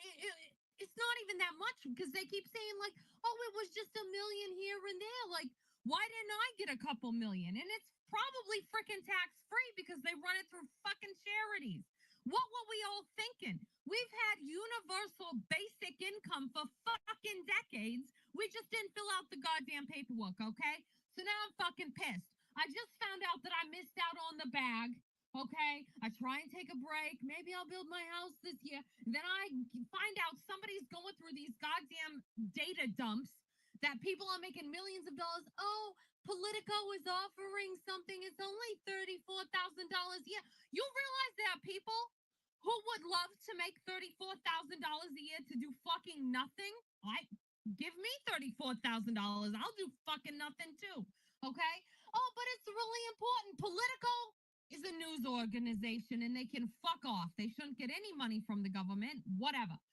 Second of all, with this Gaza shit, I don't know what Donald Trump is doing. To be honest, sometimes I don't know if he knows what he's doing. He just rolls with the punches, whatever. Maybe it's some 5D fucking chess. I don't know. But if he sends our boys over there and one of them dies, I'm talking literally one of them. We ride it on. I'm fucking tired of our boys going over to some fucking sandbox. Staff, the F-bombs. I love Say it. freaking or something else. To get blown up over some nonsense. You see how I took the F-bomb out of that? I saw that. That was very impressive. I am tired of it, okay? The only way I want to see American dollars going over to Gaza is if it somehow connects to this sovereign wealth fund that he's doing, where all the money gets funneled back to citizens and not through some nonsense USAID bullshit. Okay, I don't want to see a penny going over to Gaza. I don't want to see an American troop in Gaza. I don't even want them to sneeze in the direction of Gaza. I want peace all across the earth, especially for American citizens. I'm tired of us funding this awful world where people just think they should just blow each other up to solve their problems. Come to the table and talk. Maybe that's what he's trying to get them to do. But I'm telling you, Mike, if they send our boys over there and one of them loses a limb, I'm going to lose it. Okay? And it will be worse than throwing tea in the harbor. And I realize this is a recorded space. So whatever FBI agent, CIA agent that hasn't taken their buyout yet, who hasn't gotten caught by Elon Musk yet, who monitors my communications, I specifically came in here. I specifically took a break from my hiatus because Mike was like, hey, we're having a space. And I was like, perfect. I know you record them. It is documented. I'm telling you, do not touch a hair on our men's heads. Do not send a penny over there unless it's going to come back to American citizens. We don't need anything to do with Gaza. Let them figure their crap out themselves. And if someone can get me a dang application form for the universal basic income that comes from whatever this U.S. aid program is, I hope it comes with, tenofovir so I don't get HIV applying for it. Whoever has the paperwork, let me know, okay? I'm pissed. Thank you for letting me be pissed since you brought me back into this stupid app. Please, someone figure it out. I'm begging you. And that is definitely not advice right there. Okay. Now, Darvid, I think you realize the mistake that you made, right? By having to follow up that you always wanted Steph, you always want Steph to go after you, never before you. Because is that supposed to be a compliment? Or are you insulting me? It's a compliment. It was a compliment. Okay, I'm just checking because I can make sure I no, it's a compliment. Remove this from my calendar. No, it's a compliment. You sound like the wife on Wolf of Wall Street, and I love it, every fucking bit of it. Sorry. Darvid, jump in there, brother. How you doing? Hey, peace. It's no worries. I was raised to, allow a woman to speak first. I was just gonna say, I came in because I saw the title of the room was America First, and someone that is American by blood. When I mean American by blood, meaning that I'm tired of people that have been here since time immemorial. and what it means to me. And I've heard it earlier, like putting the people that of America first, the people of the Americas first, of America first, and then the land first, doing what is needed to bring peace among Americans, um, making sure that people of this land are taken care of, and things like that. Yeah, no, I agree. I think let me ask you this: do you think that the idea of America is more important than the people of America? I think the people are more important. Yeah, see, I've always kind of thought that myself too, but I've been thinking about it recently, and I think that when people like Alpha and these people sign up to go defend this country, knowing that they could sacrifice their lives, that it could be it, right? I think they see America at the idea of America might be more important. Alpha, am I overstepping there? Does that I mean, does that make sense where how I'm seeing it at all, or? No, it makes perfect sense. Listen, 99% of the men that sign up for combat units understand that what they're signing might ultimately take their life, especially depending on the circumstances when they sign up. So you're 100% accurate with that statement. Okay. Well, yeah, because I've always been thinking the American people, but then, because I think it was kind of what Destiny was saying earlier about the United States, and it does seem like, because, and being from Texas, we do, like, I'm not gonna lie to you, we do see ourselves as different than the rest of you, like from the other states. I can't help it. That's just the way we see it. We think that Texas, we think we're better than everybody else. Again, not our sports teams, but just Yeah, us good as job people. with that border, Mike. Yeah, you damn. Hey, what? Yeah, you We heard did- me. I didn't stutter.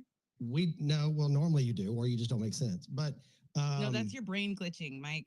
I talk when with we mine. decided to take over that border, that thing shut down. Those people weren't even coming across over here anymore.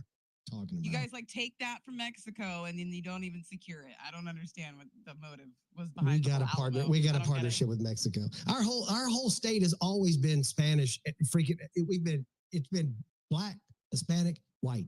My whole life has been raised like that. We can't even tell if there's freaking immigrants coming in half the places down here. It is a little bit more lately. There's a lot more Spanish being taught, but that's just always been.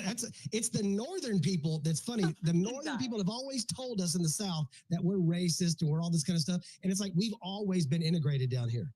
I And don't it's think like they we're mean making that very like South. I don't think they mean that South. There's other South. I think they mean. I don't think they mean. when we say South, nobody looks at the East Nobody Coast thinks as the Texas South. when they think South. Texas, like you said, What? is its own entity. We think of it like a separate place. South. Oh, thank South you. is actually Southeast. That's why it's called the Southeastern Conference. Okay, there's a difference. Texas is Texas. I I'll do take want to that. Texas say has been the Southeastern Conference. So is Texas A&M. And Texas was in the they Confederacy shouldn't too. be. They can go goodbye. Okay, then it's not the same. University of Texas was in the Southeastern. Southwestern Conference, and that was a long time ago. Southeastern. Okay. PECA. Can I just say, as far as the concepts of America versus Americans, right? I just want to be clear that I believe in the concepts of America, right? And that we need to defend that at all costs. I don't think that means that our boys should go over to another country for some weird shit like trying to get oil out of the ground or some 15-layered chest that's like, oh, if we do this, well, whatever. Stop making up excuses to kill our boys, okay? If our boys need to go fight an enemy, absolutely. Like a genuine, not some Patriot Act nonsense bullshit where we get over there and find out it was all a big lie. 100%. I support our troops.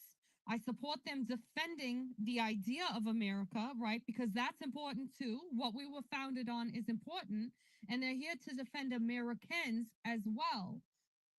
But whatever this deep state nonsense is that they just make up things and then push some narrative to get Americans riled up that, we need to go and just attack all these countries. No, I'm done with that. I'm done with their sob stories. Our boys don't leave home unless they absolutely need to. And Alpha and whoever else is up here that served, we all appreciate you. I'm sure I can say that for everyone on this stage. We all appreciate what you were willing to risk on our behalf. Okay, my fat ass couldn't do it. Thank God. Also, because I'm a woman and I couldn't pull your ass out of a combat zone. So that's a whole other discussion. But we appreciate the sacrifice you were willing to make. Absolutely. Go ahead, jump in there, Alpha, and then we'll go around a couple of these hands. I see Samuel in here, and then we got a couple of new speakers, Paul and Renee. We'll get to them, and Jared's up there as well. But oh, I'm sorry, real quick, Maze, I didn't see your hand up. Sorry, and both they both have their hands up. You just blind. You just blind. You just completely. I'm kidding. Mine is very quick. I don't think the concept or the idea of America should be any different or separated from the people. It is the people that those concepts and ideas are for. It is something that we should always hold together and not have to choose between, which I think that obviously with what we're dealing with, the decisions being made are separating it because it's to expand an empire at the expense of the people. And it's at the expense of our soldiers who actually are willing to sign up for this country and this idea. And a lot of times they've been lied to, which is what pisses me off. And so I agree with her 100%. And then over to you, Destiny. Thanks. No, I just I'm really careful of like the rhetoric around all sorts of things. Like I think everyone's pretty conscious of the fact we're in like a cognitive warfare, continual psychological operation, like almost on a daily basis. And the language really fucked us in COVID. And that's one of the reasons why I'm very stern on the language we use moving forward because, you know, they change definitions or they exploit certain definitions, which is like my concern, like across the board, you know. But that's also the reason I didn't lose my shit over the naming of the Gulf of Mexico to Gulf of America because that is actually quite accurate. You know, a lot of people will be like, well, that doesn't make sense. It doesn't usually fall in line with what I think, which is anti-globalism. And I am not for making Canada the 51st state because I don't like the idea of continuing manifest destiny beyond our borders when we have so many problems here we need to deal with immediately, you know, but it is America's Gulf and it's the Gulf that touches the Americas. So I think that's totally fair. And I wanted to say that earlier, so it's completely out of context, but you made me wait forever, Mike. So that's on you. This is your space, fool. What you talking about me making you wait? When you're screaming at a Russian person for like me and Fish were joking around. I was making fun of the brother's accent. Okay. What was that? That's America. Made. What was that though? Yeah. That was Good Times, 1977. James Evans. Go ahead, Alpha, and then Samuel, and we'll go to the hands. Yeah, real quick, just to address, you know, one of the last things that Stephanie said. You know, I'm a woman, and listen, you women can still motivate our men over there by sending them care packages and love letters and pictures of if you make it back home, boys. Let me tell you, you'll turn these guys into universal soldiers. Okay, so you all women can still save okay, the that troops doesn't from back at apply to home. me. Okay, listen, I posted my photo. It does not apply to me, and I just want to put an asterisk there. It probably also doesn't apply to some other women in this space. Let's just be real. We're not trying to, you know, put them in dangerous situations. But I would be happy to do like a USO tour and like feed you guys. Like I'll dish out some food, okay? But I don't want to set unrealistic expectations. Just take a picture and doing a cold plunge, Steph. Let me just clarify, and I'll speak for the Marines. Marines are happy with all shapes, sizes, and colors. They just don't want you to stink. That's pretty much the baseline. So the bar is still in hell, is what you're telling me. 100%, 100%. You know, so I'm gonna try to. I'm confused even trying to explain this, but I'm gonna do my best. I agree with the America first. And I saw you laughing out of the corner of my eye, Destiny, and it distracted me. I need you to back me up here, not distract me. I'm 100% on board with America first, and we have a whole lot of issues here on the home front that needs to be dealt with. Like, I absolutely agree with it. However, our country, and I don't think it's by accident, but whether by accident or intentional, our country has given Israel all the backdoor access into our infrastructure, into our military, into our law enforcement data systems. And I'm talking, if you know, go research NSO groups, go research Pegasus, go research Paragon Solutions, Graphite. There's an Iron Dome software, like go research these things. All these things and more are accessed into the United States. So the US can't afford to allow Israel to collapse either, because whoever took it over would have the United States by the short and curlies, because they would they would be in control of all that. So there's a strategic way of keeping America first, but if by us being in the area, whether it's Gaza or Israel or in and about that area, it can't be solely because of, well, we're doing this for Gaza, we're doing this. Like, the mission priority there needs to be us reclaiming our sovereignty when it comes to this tech and software. Because if we ultimately want to be in a position where we're only focusing on the home front, then we can't allow the home front to be accessed by these places outside the United States. And that's where we sit right now. And like I said, I don't think that was by accident. So, just everybody kind of keep that in, the back of your headspace. We don't want to completely abandon this area either, because that could be very dangerous for the infrastructure of this country. Appreciate that, Alpha. Yeah, see, that's what happens when you go subscribe to Alpha, because you get that kind of content. Plus, he's got a great channel on Rumble. You don't want to miss that. I saw your interview the other day, Alpha. You were at the very end. You were talking about the mushrooms and about the carnivore diet. And I'm going to DM you some questions that I have about that. But I think that it was you can always learn a lot. Follow Alpha. Got his subscriptions up there. Check out his Rumble channel. Fantastic. One of my favorite people on there. And again, he has the bicep of size of two Chinese women's heads. And these are average Chinese women. Damn, why are you gonna say Chinese? Well, but I said they're average Chinese women, they're not smaller. See, that's racist, Maze. You thought they were small-headed, right? That's racist. So be careful. That's all I'm gonna tell you, Maze. Otherwise, people will not look up to you. Anyway, Samuel, jump in there. We're gonna get to these hands. Probably got about 30 minutes left. Why don't we do this? Go ahead and just We're gonna retweet have to the room. speed round it. We're gonna And have to everybody probably gets a max 2 minutes. And Destiny, do the best. do you want to go over there and do a little after space after this for 30 minutes real quick or something? Oh, do I? I'm asking you if you would like to. Okay, I mean, sure. Oh, wow, whatever. What about if I do this?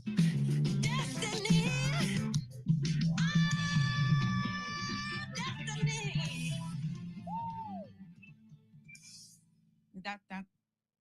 That's What was uncalled that? for warfare. That's uncalled for. That was so It's overwhelming. it's the only thing I haven't. Well, we might do that, but if you want to join us, it's just go to my profile right there. It's $1. It's actually 99 cents. Rounds up to $1. Easy subscriptions. You come over there, come over to our space after. We'll be there for 30 minutes. And if May shows up or Destiny shows up, we get to make fun of them. It's a lot of fun because they got to sit there, they got to take it, and they have no response. They have no way to respond to it, and so it's just a lot of fun. It's like target practice. It's just good times. Keep talking it up, Mike. $1 subscriptions. It's a piece of cake. Just go to my profile right there, hit that link, and so easy. It's incredible. Think of it. Samuel, my man, my Florida contact, my Gary Cardone originator, my everything. What's up, brother? How you doing?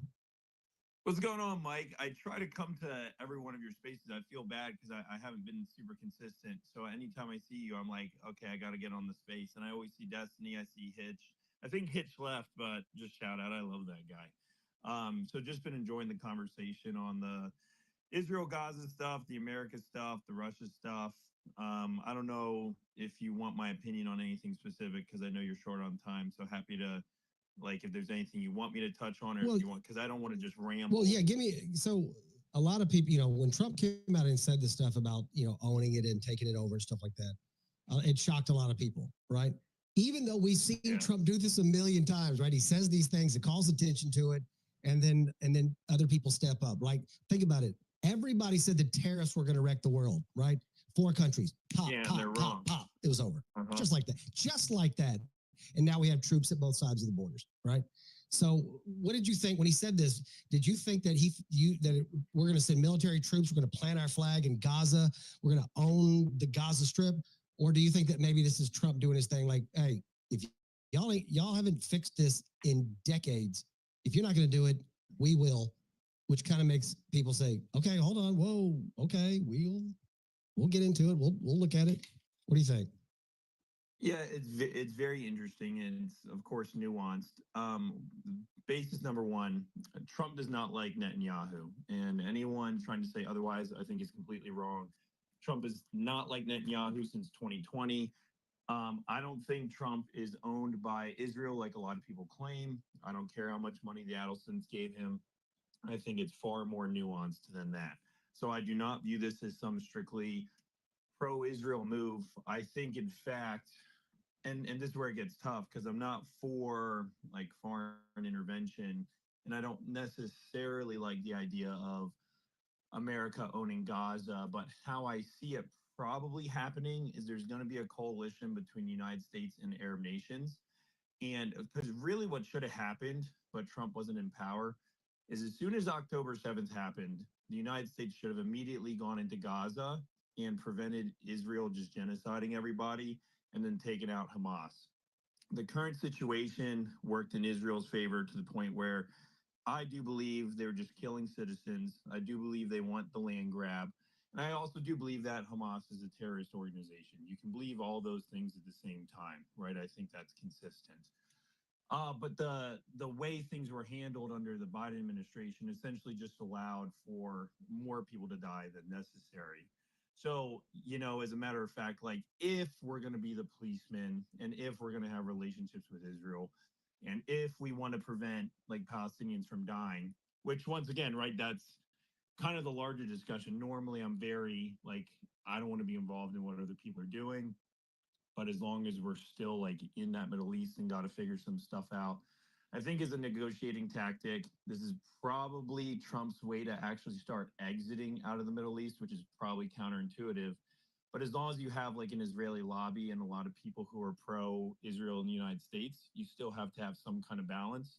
And that's where I think people get lost in the sauce is you really have to see this from Trump's perspective and from like an electoral perspective, not just like a what do we want?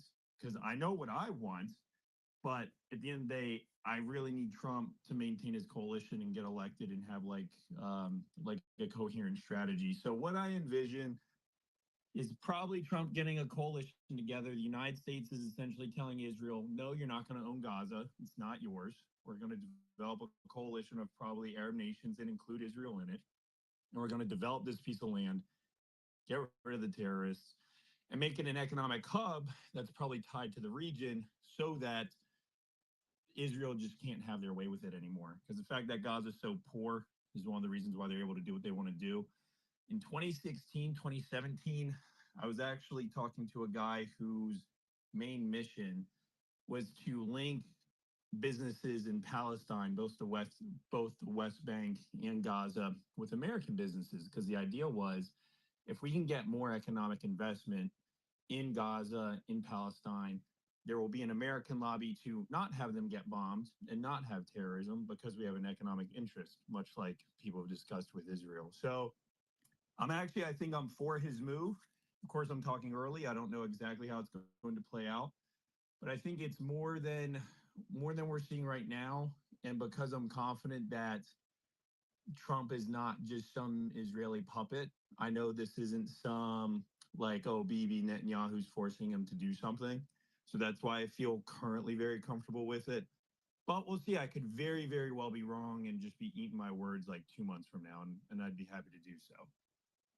Well, and I think that's a good way to look at it. I mean, you got my boy Thomas down there. He's going to thumbs down you every freaking time. Anybody that says anything, you could say that Trump should go in or Trump should not go in, and either way, Thomas is going to freaking thumbs down you because he freaking hates Trump like a jealous little girl. You're such a hater, Mike.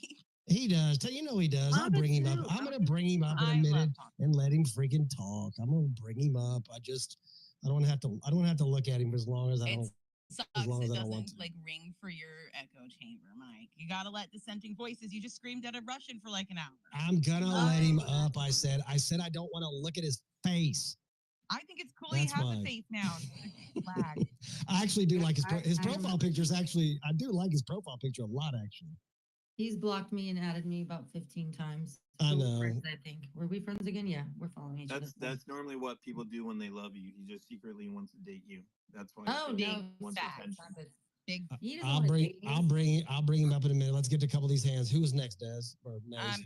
Who was next? It was either Jonathan or AR. I'm not quite sure, but I think it was Jared because he went down a few. Yeah, Jared has been up for a while. I might Yeah. set my hand looking because I don't see all. Good call. Jared, jump in there, brother. Thank you so much. I've been listening. Hey, how you doing, sweetie? I've been listening to these spaces as much as possible today, and I've been encouraged and discouraged. I'm not hearing enough people address the elephant in the room, and that is we are Israel's bitch. Now, I know, Alpha just talked about how we can't just, change it overnight. I don't expect that to happen. We could make it clear that we're not going to be Israel's bitch anymore and transition away from that. Just like, South Africa apartheid did not become, led by Nelson Mandela overnight. There was a transition period. We need to make it clear we're no longer going to subsidize this bullshit, this Jewish supremacism that has massacred, occupied Palestinians for decades. That is the reason the Middle East is a mess. We were literally supporting Al-Qaeda in Syria for Israel. Don't kid yourself. I wish more and more people would have I don't know what it is. I don't know what's blocking people from seeing it. The Palestinians are in the situation they are mainly because they are brutalized and occupied and killed. They were being killed in the hundreds before October 7th. People wake up. We've got to stop being Israel's bitch. If we stop subsidizing their weapons, if we stop fighting their wars for them, they would be forced to negotiate a just peace. And personally, I don't think Israel has a right to exist. I think equal rights for everybody in that land should be the clarion call. Thank you. Love it. Thank you, Jared. And I applaud you. You must have missed it earlier because I was definitely on that ball this morning because you're right. The problems there have been there for too effing long. And we do not need to be supporting it. And then even if it is in the means of a 5D chess move to a better end, I don't agree with that move in the first place. I don't think we should be supporting anybody. And one more thing, Hamas is a resistance force. If Americans were treated like the Palestinians were, they would do the same thing Hamas has done. Well, I respect everybody's opinion, but I disagree in the fact that I do not believe that the Jewish people should be wiped off the planet. I don't. But nobody says that. Nobody on earth would ever say that. Like nobody's saying that. Okay, well, the Jewish people should not exist. Nobody's. Well, I'm not saying that. He said Israel. He said Israel. Can I clarify this because I Well, think that needs to be clarified because Israel is Jewish. Well, so here's the thing, right? So whether it was the theological perspective or whether they went there to escape persecution and exile from all the other countries, I think in order for Israel to exercise its right, it shouldn't be taking that same right away from the Palestinians, which is what they've been doing. So it ultimately, I think what he's saying is that it doesn't have the right to do that if that's the only way that it can exist. And, to be honest with you, for it to be a Jewish state, it would have to have the voting majority, and in order to achieve such a goal, and when you're moving into a whole region, you would by default have to ethnically cleanse to achieve that. And that's what they've been doing. And they've been calling it defense. They've been doing it under the guise of defense. And get a bully to do it for you. True, but here's let me just say this. One, what y'all are talking about right now, watch this, has happened in every country in the history of the world. True, we've made our Native Americans full citizens. Israel has yet to do the same thing. Okay, listen, I'm not saying that the government of Israel is not as corrupt as the United States and China and Russia and Ukraine and every other country in the world. I get it. I know a lot of people are passionate about Israel and Jewish people are devils. I get it. I'm not. But that's not what we're saying. I know, but no. I didn't say. But hold on a second. I didn't say. Listen, I did not say that you said it, and I did not say that he said it. I'm saying that I'm saying it. That I go into these spaces, and the Jewish people are the devils. I don't like it. I don't subscribe to it. And the thing is Israel is different because we do not have dual citizenship people over here with Ukraine, with China, with Japan. Yeah, we're not I mean, supposed of course there's some, but it's nothing like Israel. We need to accept the fact we are never going to not be allies with Israel. Hell no. No, I disagree. I mean, what I'm saying, listen, you can, let me just finish my sentence. First, they're going to die off. Okay, well, I can tell you hope they do. But what I'm saying, I mean, just fucking nuke them then. You know what I'm saying? I get it. I No, know. let's not Look, nuke 'em. listen, Why listen. do I they- get it. I get it. You hate Just stop Jews. paying I their get bills. it. We all hate the Mike, Jews, right? We Mike, all on the same page. No. And losing Della it. Jews, Della Jews. Just Hitler was stop good. We paying got their it. bills. Stop I fighting got their it. wars. I got it. But that's not going to happen because it's never happened in the history of the world. Because we're not Ever. being honest about it. No, our What politicians. is there to we be don't- honest about? It has We're not never honest in these happened. spaces about it. We don't talk. We don't talk about the truth in these spaces. Name one. We just paid. We're dancing paying around it. millions of dollars to make comic Have you books heard of the about USS trans Liberty, Mike? people in Iraq. And what I'm saying is, we give money to other countries. It has always happened. It is always going to happen. Mike. If you're saying give it to, let me just finish the goddamn I don't believe in sentence. any foreign aid. Listen, Stop I'm it going to all. mute everybody. I'm going to boom the freaking room. When I'm talking, I'm the host. Everybody else stop talking. It's that clear, okay? That's the dictatorship that we're all trying to talk about. That's Netanyahu right there. Boom. There's your freaking dictator. What I'm saying is this. I get it, but we're not going to turn this space into an anti-Jewish space, okay? It's not going to happen as long as I'm host. Let me finish my god dang sentence. Do you understand what I'm saying? And Destiny, I don't give a shit if you freaking co-host. I do not care. When I'm talking, don't interrupt me. I do not want the anti-Jewish sentiment being propagated in this room. You can talk about Israel as a government all you want to. Leave the Jewish people out of the conversation. End of story. If you cannot do that and you cannot abide by those rules, go into another space and I can tell you the names of all the people that are doing it that all they want to do is annihilate the freaking Jews. I don't care if you feel like that way. Live your life. Do not do it in this room, period. And if you think you're bordering on the edge of it, write it down, put it in the comments. Don't bring it up here. It triggers me. I don't like it. And I'm a Christian and I know I'm not acting like it right now. And I know my language has not freaking backed that up at all. I get it. And I'm ashamed of the way I'm talking, but it aggravates me when people go again. It's in my soul. It's in my nature. I don't know why I feel the way I do about the Jewish people, but I do. That's the end of it.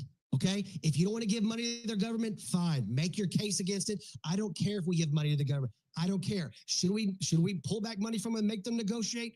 Yes, I agree with that. That's fine. I don't like the language about the Jews. That's the end of it. Go ahead. Everybody else can talk. Maze, you can run the space. I'll listen. Okay. All right. Of course, let me just, do you mind if I just clear this? I love you, Michael. I mean, I'll call you Mike, Michael, whatever. Sorry, I went all formal on you, but here's what the deal is. I think at the end of the day, people are very polarized. They have so many different opinions and views about this. It's because we all come from different data sets, different backgrounds. I think for the most part, what we're witnessing happening and what we all want to protect are people from getting hurt. And your outrage right now, I think it was from that place of love, right? And I think our outrage is also from a place of love. And the bad guy, isn't really, it's like we're talking about this evil will shapeshift. Excuse me, honey. He stands like right in front of me where I'm talking. Evil will shapeshift into any background, color, religion. Stop, baby. He's pulling on my hood. Oh my goodness. It does that. And I think that one of the things that, when we're talking about this, it gets frustrating because sometimes when we're talking about Israel, and it is a Jewish state, and I think that it gets conflated with the fact that we want to talk about Jews. And so sometimes we have to make a little bit of room for that dialogue because otherwise it'll manifest in less intentional ways, right? And so with that being said, I think, kind of allowing for the dialogue without the hate and the incitement of violence, we can probably make it productive. And I still never told y'all how I see I invited Cag up here. Hopefully he'll come up. But I think that what's going on over there is more geopolitical, and I'll speak to that in a second. But I wanted to give Jared an opportunity to respond to you, and then we'll go to the other hands. And thanks for coming, Cag. Yeah, thank you. Mike, listen, I get your passion. I appreciate your sentiment. I don't hate the Jews, okay? I don't like Jewish supremacism. I do believe that's a thing we should discuss. If you're not comfortable discussing it, fine. I get that's okay. But I don't hate the Jews. And I think if you'll find comparing me to other people, I am not hardcore on that. I love Jewish people. I'm not out to hurt Jewish people. I just wanted everybody in that land treated equally for once. And I want my tax dollars to stop subsidizing apartheid and occupation and massacres. That's all I want. And wars for Israel. I'm done with it. Thank you.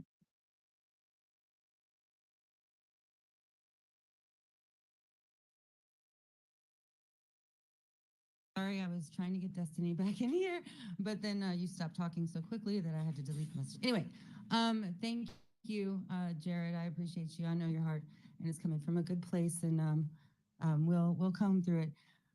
Okay, he just gave the thumbs up. I love Mike. Listen, man, this is the same guy that slapped a bee, and 30 years later, it still haunts him. Okay, and the bee survived, just so you guys know. But it's meant from a place of love.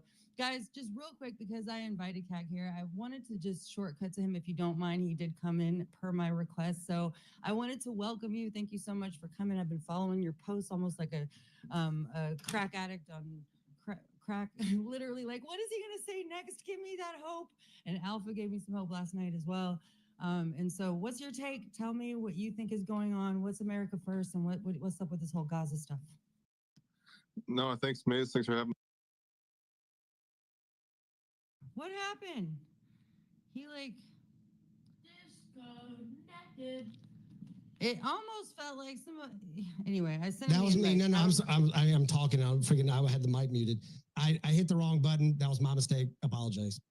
Okay, it's all good. You said I saw I saw the other person down there. I couldn't see who was talking because it said the AG, but it was network NAG. I thought that's who you were talking to, and so I was trying to bring him. Forget it. Whatever. It's all good. He's back up now. You want to do a mic check, Cag? Sorry. No, it's all good. I appreciate it. Thanks for having me up. I'm down to listen. I don't really know what I'm jumping into or what people are talking about, so I'd be down to just hear everyone out for a minute. Okay, that's cool. All right, Paul, I see you waving. I'm going to come to you. Just let me reset the space again. And I don't know how long you're planning on staying open, Mike, but the conversation has been recorded. So repost the space, guys. We are talking about America first. What does that even mean to you? And is what Trump's latest decisions around Gaza, is that America first in your opinion, perspective? What's going on? We get a lot of hell no's. Let's stay out of it all. We need to focus on America. And other people are like, but yeah, that's our ally. Let's stick by them. They're, whatever. Everybody's got all these different opinions. So that's what we're talking about. Over to you, Paul. Thank you, because I'm running a little bit out of time, and there was actually a long wait in the request line, so I have been waiting for a while. Mike, I hear you, man. I appreciate you, actually, because I think sometimes it just needs to be said, so I'm kind of happy you got it out, and it's good to clarify, right? Like, I don't hate the Jews. I talk a lot and I criticize Israel, but I definitely separate. It's the same to me. I don't criticize any religion. Like, I don't want to criticize Islam. I don't believe they're all radicals like a lot of people say. I don't want to blame any of these religions wholeheartedly and just put everybody under one blanket. So I do actually appreciate what you said there, Mike, because I think it's important sometimes. Also, love the space. A lot of great people in here. I wanted to add something a little bit different because it's also making America first and something that's not being talked about. And I've been on the spaces all day. I've talked about Gaza. The short version of that is I'm okay with it because I'd rather Gaza be under America's control than Israel. But I mean, it all depends on what the outcome is from all this. So I won't judge it until it's too late. And if it's a bad outcome, I'll be criticizing that this was a massive mistake and all that. Or if it's a good thing, well, then, hey, I'm happy that I reserve my judgment. What I did want to highlight, and this is very exciting for, I'm going to use a little identity politics like the left does, right? Hispanics. We are, one thing about Marco Rubio that I was happy about him getting Secretary of State is that we haven't had a Secretary of State that understands Latin America. And at all, honestly, like our approach in the United States to Latin America has been atrocious. And Rubio's been doing some fantastic work this last, and it's not just Trump. Rubio's been down there. One thing I would notice is our Secretary of State didn't go to the Middle East, didn't go to Israel right away. He's been in Central and South America kicking ass. And he said a very powerful speech that is so true, and it's good to hear him say about how the Nicaraguans, Venezuelans, and Cubans have basically been a major reason for this migration crisis. That is so true. It's just good to know that there's a Secretary of State that's got his eyes on Latin America. There is Middle East influence that goes there. Don't get me wrong. Like in Nicaragua, I know for a fact that Daniel Ortega allows Russians, Chinese, Hamas, Hezbollah, all these people that we say are enemies, they're right in our backyard in Nicaragua. And he's in cahoots with all of them. Anyone who doesn't like the United States is welcome in Nicaragua right now. So that needs to be looked at thoroughly. And the Nicaraguan people have been living under oppression since 2018. That is not a democratic nation. And he said that this is not a true democracy. He is absolutely right. I mean, I'm just happy. Everything he said was great. So anyway, we are winning on many fronts, and one of them is our Secretary of State. Now, I know that he takes a lot of money from AIPAC. I know all that stuff. And on the Israel front, hey, I can't tell you if he's a good guy or a bad guy on that. But in terms of Latin America, we are stoked. First Latin American Secretary of State, probably the highest ranking Hispanic in government, if I'm not mistaken, in our history. And he's doing things, man. I think Marco Rubio is going to be, depending how he runs this, it's going to be him and JD Vance possibly as the forerunners when Trump goes. It's going to be one of these two guys, in my opinion. But anyway, love the space, love the energy, guys. Stay positive. You're talking about heavy subjects. And again, it's all rooted in love. So let's just stay focused on that and keep going. Thanks, Mike. Thanks, Paul. You just always are like a shot of espresso. You know what I'm saying? He comes in and boosted the energy in the space. So yeah, I had a little bit of a meltdown last night, Mike. Just so you know, I was trying to talk, and next thing you know, I just started like boof. I started crying. I couldn't stop fucking crying. I was so frustrated because I wanted to cuss this one person out, and I couldn't. But you know what? That's just the way it goes. And I think at the end of the day, we do want what's best for the country. And I think I figured this whole thing out. So after we get through these next two hands, I'm putting my little flag right there for me to be able to kind of talk through some of the things that I pieced together today to get you guys' opinion on it. And then we'll go back to hands if that's cool with y'all. So let's go to Renee, who's been waiting so patiently. And then we'll go to AR. Hi, thank you for letting me up. I just wanted to applaud, definitely not advice. I loved her rant, and I had said the same exact thing on Facebook last night. I made a post. I got up this morning and all hell broke loose. Everybody was just freaking out, and they're God's chosen people, blah blah blah. It's been a nightmare. I'm unfollowing you. I'm blocking you. I don't really care because I can't stand Facebook. I just go there because some people won't come to X. But yeah, that's all I wanted to say. But thank you for the space. Thank you, Renee. I appreciate you, love. AR, jump in.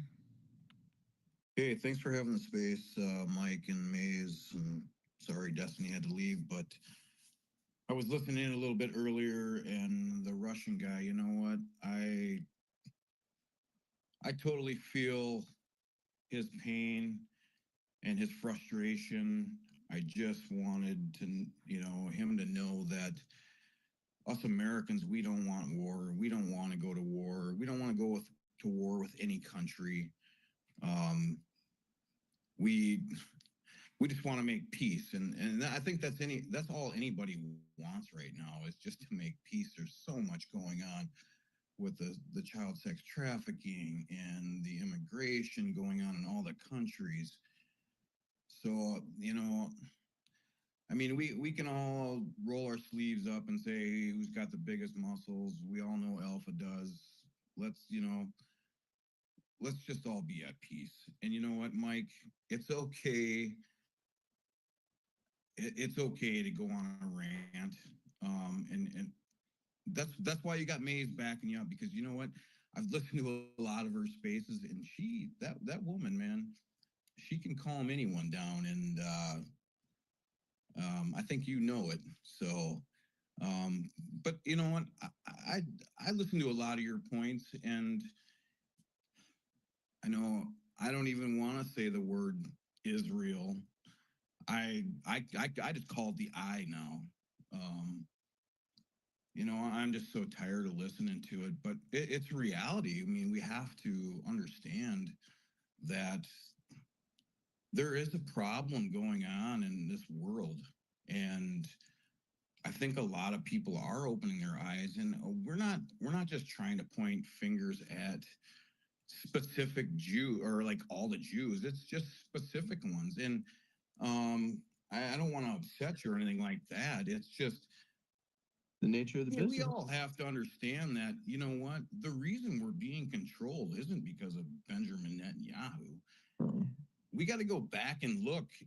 It's about the central banking cabal where all this Guys, started. remember when we gave Grimes the dragon? Hold on a second, Lucy. I just need you to let him finish first, please. Lucy's done.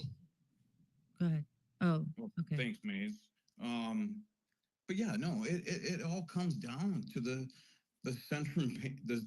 central banking cabal, and you know, I think when they took out JFK and you know, just they want our money. They want to control the world, and it's specific people. It's not, like I said, it's not all the Jews. Not all the Jews are bad. Not all Americans are bad. There are some bad Americans.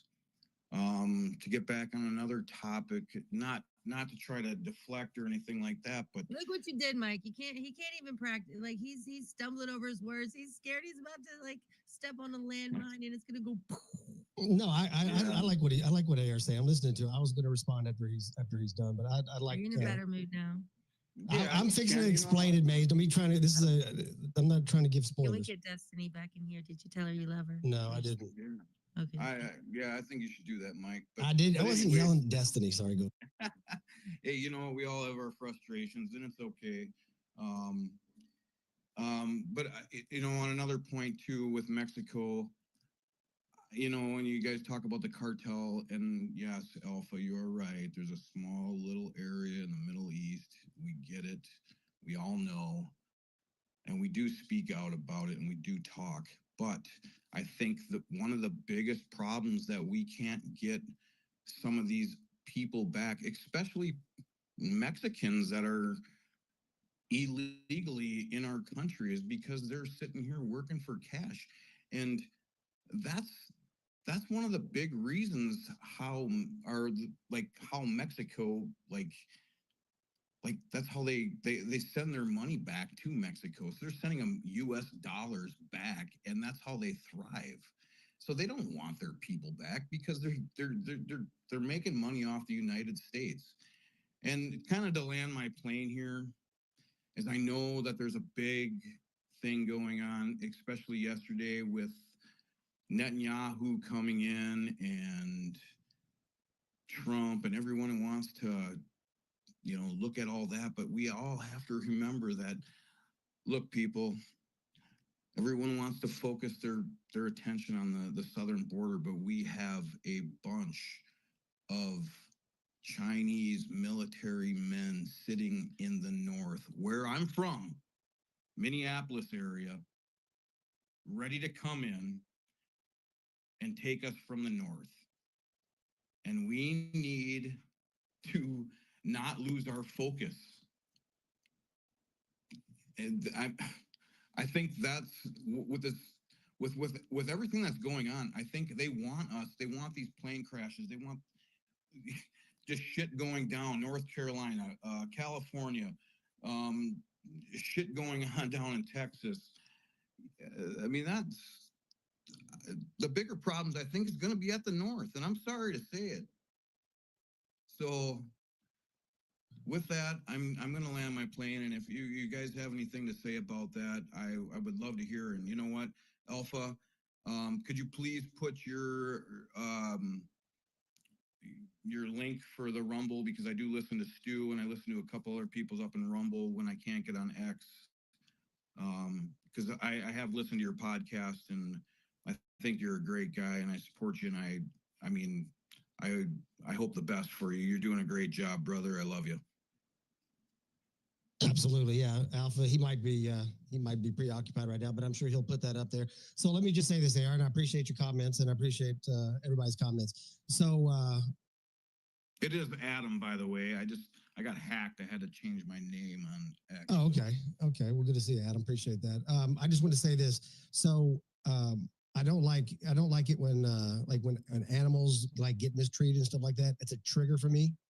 And for and when because everybody knows it, you know what the spaces are, and it's just anti-Jewish stuff. And I've been hearing it lately, and I don't like it. Right. So that's the beauty, is that I don't have to listen to it. And again, maybe I might have misunderstood it. The thing that frustrated me the most, the thing why I've been quiet for the last speakers is because, and again, the reason why I say this is because this is part of who I am, is because the irony is what evil is evil is what just infected me, right? It's the way that I act as a Christian who believes Jesus Christ is the Son of God, died on the cross and rose again 3 days later. For me, as a Christian, when I act like that, that is literally the devil working through me against everything that I believe in, and to however many people in this room, they get to hear me act like that, and they say, well, if Mike is a Christian and he's acting like that, then why in the world do I ever need to be a Christian? Why would I ever need to look into Jesus Christ or find out what Jesus offers? Because if that's what Jesus offers, then why would I need to look into that? So that's what upset me the most was probably during the middle of it. That is what I became, and that frustrated me. So I just wanted to get that out, that that is, it is me. I'm not gonna say it's not me. That is in me. But it should be better controlled than that. And so for Well, that. Mike, you're human, and I love you. And about time I heard you get mad. I mean, I don't think I ever heard you get mad. I wasn't before. mad This is at the first you. time. I'm just, yeah, I know. It's okay. It was just period. I just got to see you lose your shit. I know, I You lose my what? shit every now and then. I lost my shit one time so bad that I kicked 3 people off the stage, and the whole news of this like literally went to the other side of Twitter. Okay, and you guys, yeah, it was really bad. Yep. And I knew. Wait, Maze, can Yeah. we talk about the other night when you just boomed the space too? I was like, yeah, oh my God, that I love was- her so yeah. much. She is over this. Yeah, we will. We'll get to that. But Alpha threw his hand up. I believe he wanted to respond to the gentleman Well, before. yeah, just really quick though. Hey, Mike, you know what? I'm a white Christian, and you know what, brother? I don't care if you throw a little fit. I'm still gonna listen to you when you're on. So I love I you. appreciate that, Adam. That means a lot, bro. Okay, but you can also just blame me. And right? Stephanie Like, 'cause she did kind of hype the it room was up a little kind of bit. my fault. I started it. But this is Hey, now Maze. an example of what would happen if I hosted, which is a very good lesson that Stephanie should never host. Okay, because this is what would That's happen. probably true. Yeah, that's probably a true point. That's probably a good point. I think you should. I think you should host. But you know what, Maze? I was going to ask you too. Whatever happened to the musical? Because my daughter's been asking about that. The musical. What musical? Yeah, where you guys sing on Sundays, and you guys. They still have the music spaces all the time, and I think the one that you're talking about was the Christmas thing, the Operation Appalachian something. And that was it was just a donation thing. But they still have them. I'll send you some of those. Like every Friday and Saturday, Jonathan, I don't remember his last name. It's escaping me at the moment. But he's like the DJ with the doggy, whatever. Anyway, they have them every Friday and Saturday. They're amazing spaces. I'll send you the link to them. Perfect. Thank you. Sure. Go ahead, Alpha. Yeah, no, I just wanted to tell Adam that I caught what he said. I'll drop you a link in, and I appreciate the support, brother. It means a lot. Okay, Maze. So just to go ahead and do my penance, right? I mean, I'm Baptist, not Catholic, but let's, instead of saying a bunch of Hail Marys, let me just go ahead and take my punishment, and let me go to Thomas. Thomas, You just gonna bypass my whole spiel that I had said? Like, I have a whole theory, okay, that's probably worth everybody's like peace of mind. Well, I don't even want to say peace of mind. I don't know, because I feel like there's good and there's bad. There's potentials of both, obviously. But I will tell you that a profound sense of clarity came to me today, and I was begging for it last night. I was praying. I was like, look, man, I just need to understand, because I'm telling you right now, I'm going to lose my shit. And I woke up today, and there was some clarity, and I kind of just started leaning into my intuition as I was researching. But if you want to go to... No, we can go to you. I'd much rather go to you than Thomas. I'd rather, Sorry, Thomas. Yeah, let's do that. I'm fine with that. As long as I tried to go to Thomas, that's really the repentance that we're looking for. I think that really covered it. So. Okay. All right, y'all. So here is what I think is going on. Let me bust out my laptop. And my son wants me to tickle his arm, like right in this moment when he knows it's my turn to share. I'm glad he's not singing It's Raining Tacos, because he usually will do that to troll me. All right. So here's what I think is going on. So we have in 2000. Oh my God. Hold on, let me just go. He's trolling me. I love it. Sorry. Okay, so the Belt and Road Initiative. Stop, Buga. This was in China. Launched this in 2013. And so as most of you, if you don't know what it is, he's still singing. It is huge. It's global infrastructure, and it's a huge economic development project, right? And it's literally enhancing trade connectivity all the way across Asia, Africa, and Europe. Now think about this. This is a huge deal. Okay. They're reducing transportation times. They're increasing trade. In fact, they're and what the belt is it stands just kind of little just nut of what do you call it? Education here is like the trade on ground is the belt, and then the road is basically the sea-based trade network, and it links China to South Asia, Africa, and Europe. So basically, China finances and builds the roads and railways and ports and energy projects and whatever in all the participating countries. And guess how many participating countries there are? 150. Okay. So 150 different countries are participating in this. And the thing is that the emerging countries, they don't have the money to build it. So guess what they're doing? They're loaning them the money. They're financing them. They're also because of this, the geopolitical influence is tremendous. It's enhancing its soft power and diplomatic ties with many nations, especially the developing ones as well. So, with that being said, it's also a debt trap in a way. So, like, because of the countries that are emerging, it burdens them with unsustainable debt. And there's a lot of other factors that's kind of controversy, and what they're I guess just in geopolitical tensions, the U.S., India, and other countries see the Belt and Road Initiative as a way to expand China's global dominance. Now, what we also know is that there's BRICS, which is like the whole financial component to it, the economy, and those two together, I think, would be huge. So here's what I think is going on, guys. Now, just another quick thing that, in case you guys didn't know, about the Suez Canal.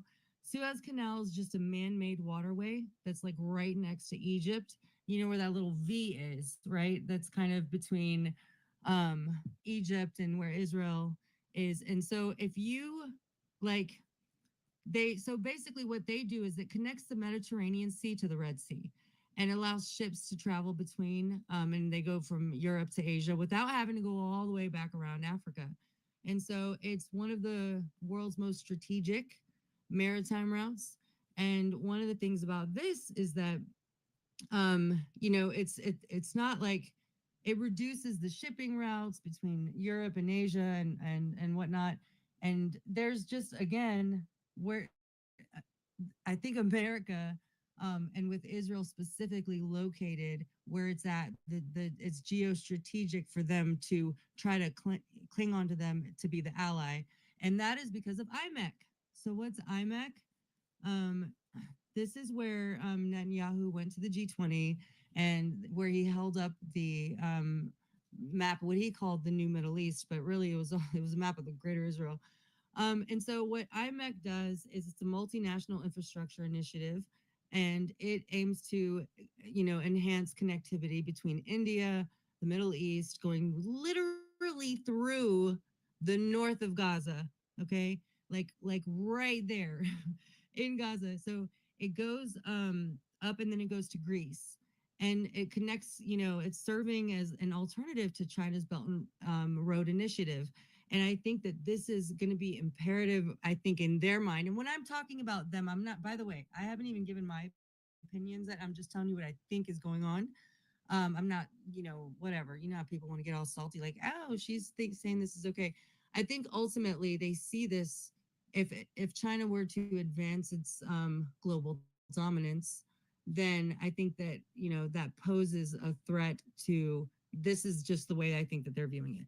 So anyway, now this is going to be huge because it does a lot more than all of the other trade routes. In addition to obviously boosting trade and reducing travel times by 40%, It also enhances the energy transport of oil, gas, and energy. They're going to include optic cables and data networks, and it's going to reduce the dependence on China.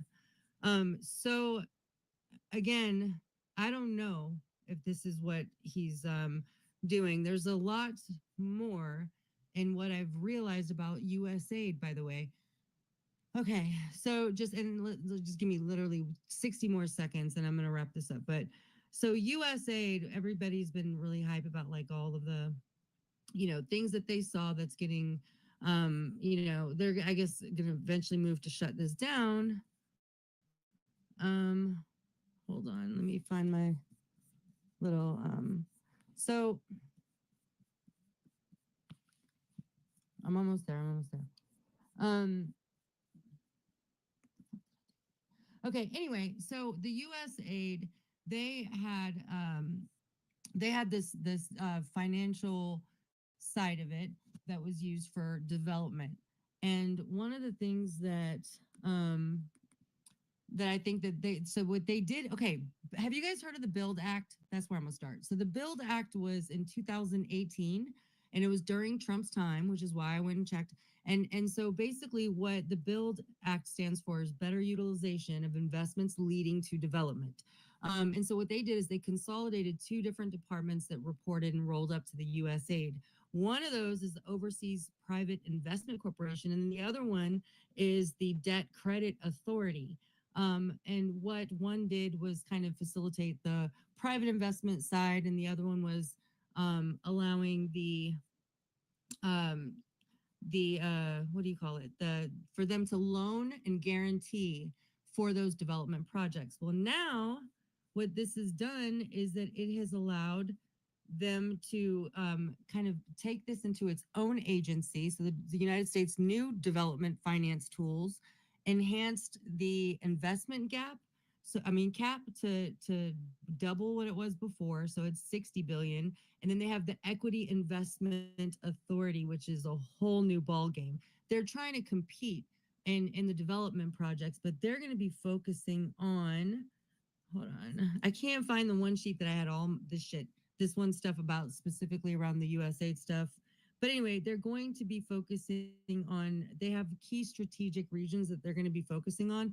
And I also think that a lot of the money laundering that's happened recently is because of the amount of money that this is going to take to build.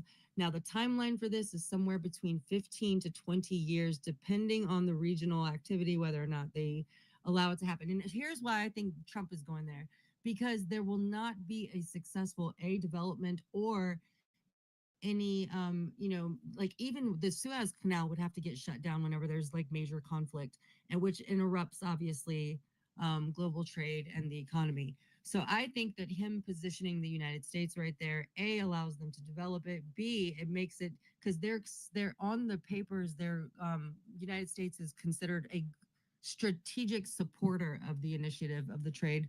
However, I think that this kind of positions them to really be a part of it. I don't know. That's my spiel in a nutshell. Even I'm curious to know what you guys think. Sorry it took so long. What y'all think?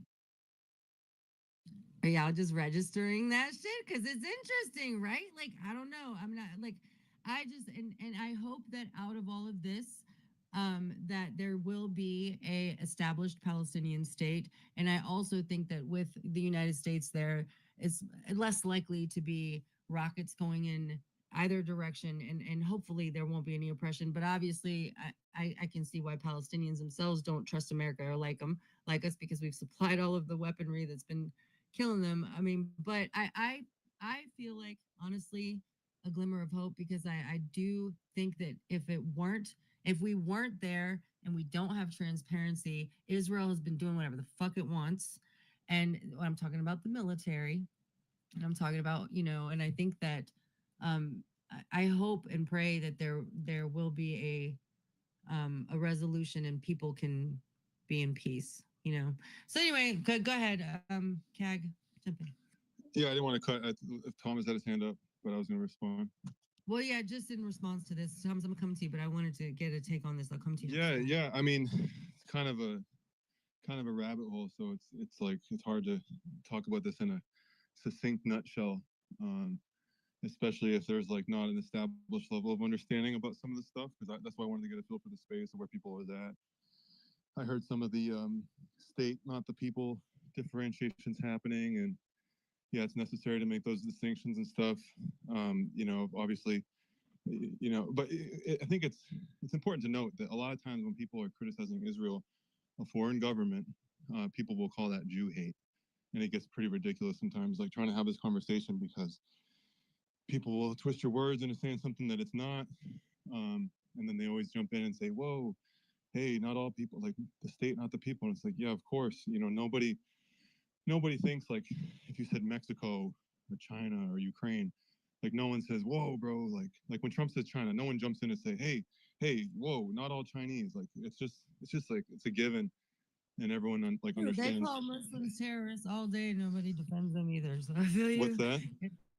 I said, and they call Muslims. Yeah, and terrorists all well, day. exactly. So if someone they can say Islamists and Muslims all day long. I've seen some of the craziest stuff said about Muslims, like, oh, you know, what good have Muslims ever brought to the country, or if the world had existed without Islam, like, and if you replace that with Jewish or Judaism, like, you would be banned or something. You know, it's just the double standard is crazy, and like nobody jumps in and says, hey, not all Chinese, you know, because everyone understands, like, it just goes without saying, like, it's a given. Like, yeah, you're talking about the state, not innocent people. Like, obviously, every country has innocent people in every state, and then even super pro-Israel conservative, you know, conning, you know, MAGA, like normies will say Ukraine all day long, and no one's like saying, hey, yo, like not all Ukrainians, bro. Like it's kind of crazy that you have to like this. There's this special disclaimer that's always insisted when you're talking about Israel, you know, and then like you just mentioned, like you going beyond Israel, if you're talking about religious corruption and religious institutions,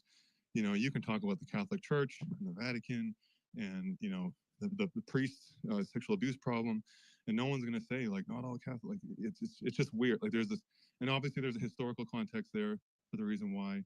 But yeah, I mean, so it's unfortunate you have to make these disclaimers all the time. So I just wanted to get a read But for the room. beyond like beyond the historical context, I feel like I can understand where Mike is coming from in the sense that in the same way everyone is quick to attack Trump, just over assumptions, over literal just people making their own conclusions and their own assumptions. They also, you can find plenty of people on X just downright bashing Jews, as in the whole race of Jewish people. So, I mean, it really is a banter that is going on. And none of it's positive. None of it's doing anything for anybody. Yeah, for sure. I mean, look, I honestly didn't hear Mike's statement, so I can't speak to that. But yeah, agreed. I mean, like, but at the same time, like we just said, people say, like, personally, I'll never say it's the Jews, quote unquote, because I think it's oversimplifies the situation, you know, and it lumps like everyone's an individual. People are not the corrupt governments and religious institutions, and that should go without saying, but sometimes it doesn't. But you know, at the same time, there's kind of a double standard there, because people can say the Muslims all day long, or the Catholics or the Catholic Church, and no one, you know, has that same criticism when people do that. Like it's only this one group that, there's this one group that gets this sort of special disclaimer when if you say So this about basically, Muslims. let that group look bad. Don't join in the conversation and being the same kind of way as what they're doing. If we're not doing that in other, not us, you, me, but like jumping in on that is really just make them show themselves for who they are. Yeah, for sure. And I just wanted to kind of set the, before I even say anything, because like, you know, these kind of things can get so distorted so quickly when you start talking about this stuff. And I'll never lump any group together, you know, because yeah, people are individuals, and I have Jewish friends that are even more outspoken against Israel and Jewish supremacy than I am. So it's not a genetic thing. It's not like, you know, there is a cultural supremacist belief that is, you know, taught to a lot of people from that background of, you know, being the chosen ones, and then non-Jews are like goy and Gentile, and they're animals and cattle. I mean, this stuff does exist, and that unfortunately is a reality. And I hate talking about it because it's not fun to talk about, but it is a philosophy philosophy and a worldview that is inherited by a lot of people from their upbringing. And there's even there's a legendary Jewish Israeli professor named Israel Shahak who speaks out against this. And he's very outspoken against the state of Israel, teaching these sort of supremacist beliefs, not just the state of Israel, but also in religious texts like the Talmud and stuff. So yeah, I mean, but look, this should go without saying, like everybody's an individual, so it's never all people, and it should never be the assumption. And it's awful when people do that. I was just pointing out the double standard that's often shown when that, I mean, it's a legit criticism, but it's never equally applied. You know what I mean? So can you comment on my theory about why Yeah. that I'm dying? Well, I mean, and that's another thing is it's just a multi-tier level of understanding conversation.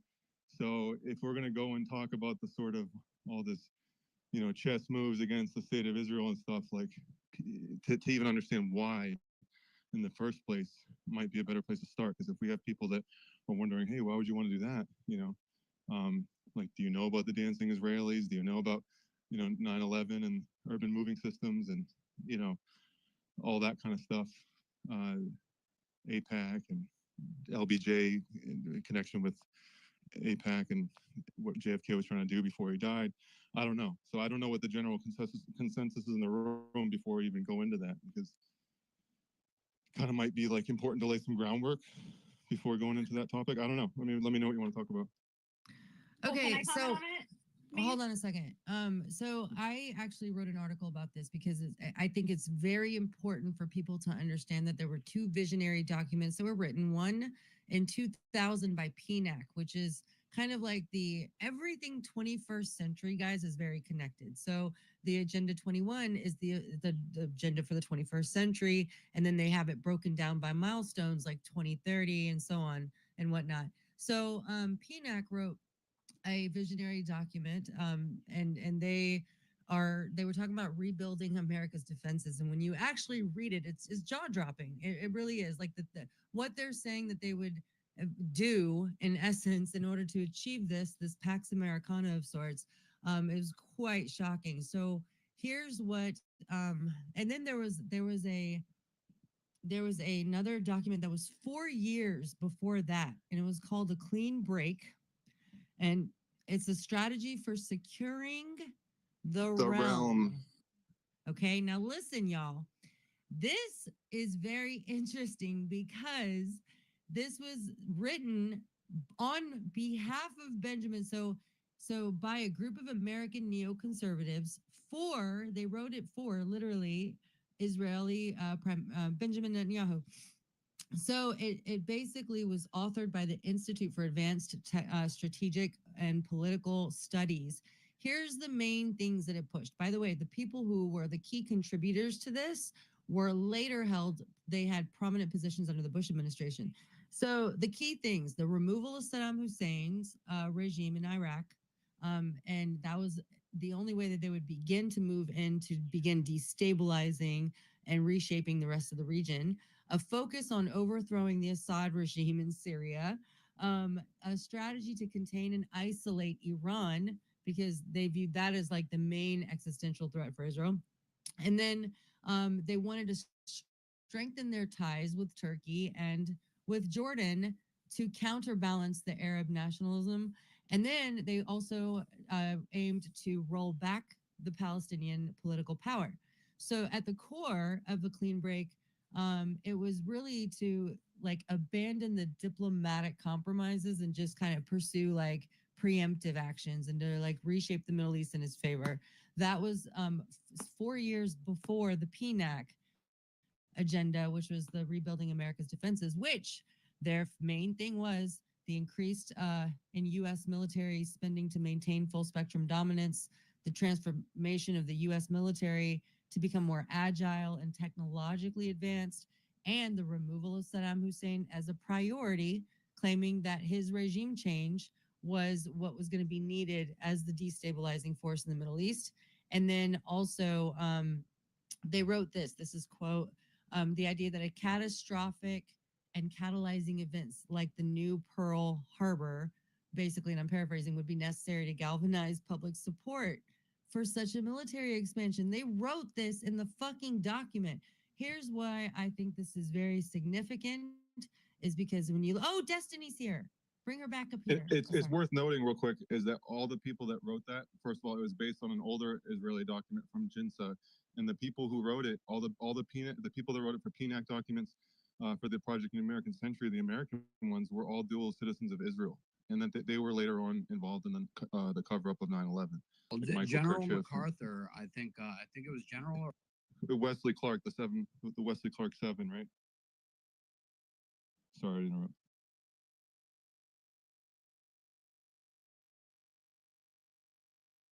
Sorry about that, guys. I accidentally moved Adam off in the middle of trying to get her back up here. Anyway, go ahead. You were mid-sentence, Adam. My Yeah, bad. no, I was gonna say, I think it was General or Colonel MacArthur did like an interview where after 9/11, he was told that, we're going into Iraq, and he's like, what? Why are we going into Iraq? And he goes and lays a lot of this out in his interview of, the plan to go destabilize Iraq and then move east towards Syria. That was the next thing. And, that's why I look at, they say they were training, Free Syrian Army in Jordan, but I personally believe it was ISIS being trained there to be sent in to destabilize Syria and overthrow that. But Putin got in the way of that. So yeah, we have that scenario as well. It was Wesley Clark, General Wesley Clark. Wesley Clark, thank you. Yeah, He's a 'cause Democrat said too. Yeah, he was told that there was going to be 7 wars, and it's all the wars that were outlined in the PNAC document, including Libya, and it's referred to as the Wesley Clark 7. If anyone wants to look it up. Yeah, it's a really interesting interview to watch. Awesome to talk to you, Cag. By the way. You too, man. And that's one of the reasons to show that Trump's. Well, never mind. That's a whole nother rabbit hole. But Trump fighting ISIS, Israel is one of the main people behind funding ISIS and Al Qaeda. So there's Absolutely. And so, but guys, like whenever, with all that's gone on between 9/11, okay, between JFK, the USS Liberty, there's really a lot of reason for us to not trust Israel and what it is that they pose as a threat now is even far beyond anything it was before because of their access to our critical infrastructure. This is all just factual. This is documented. When we were talking about intelligence, their intelligence arm, former people from the Mossad they created this one, what they call the CTI League, almost like the Avengers, is the way that that's how they named it. They have, they came in 2020 and they offered for free, pro bono, voluntarily to do our, and this is actually proven because the cybersecurity piece of the health infrastructure from big pharma to hospitals to everything, all of that was now taking, they were doing the cybersecurity for that. Since then, the scope of their cybersecurity has expanded to our nuclear reactors, our water dams, our electric infrastructure, electric grid infrastructure, and voter and elections. Can you believe that? Sorry, go ahead, Mike. No, I'm sorry. I didn't realize I have. You were huffing, man. You have before, huh? Can I You add were something to this? Yeah.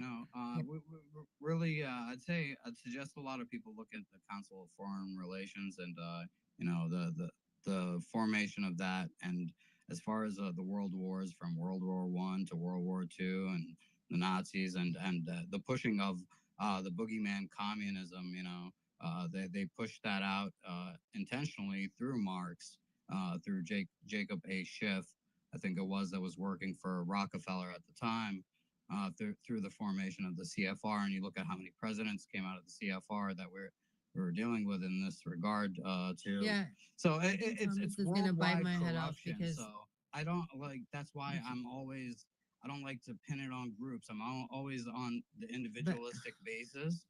And I just suggest check out the Council on Foreign Relations and the formation of the UN, all the Nazis that were, dispersed to go out and take positions within But Adam, the UN. so people it's a have had long their hand up history. for. Can you not hear me? I'm sorry. I'm just saying, people have had their hand up, and I mean, you came up here, and I know you chiming in between, but you got to make it quick if you do it like that, okay? Sorry about that. So I have a feeling I should go hide right now when I tell Prashant he could go because he's probably gonna bite my head off and chew it. Go.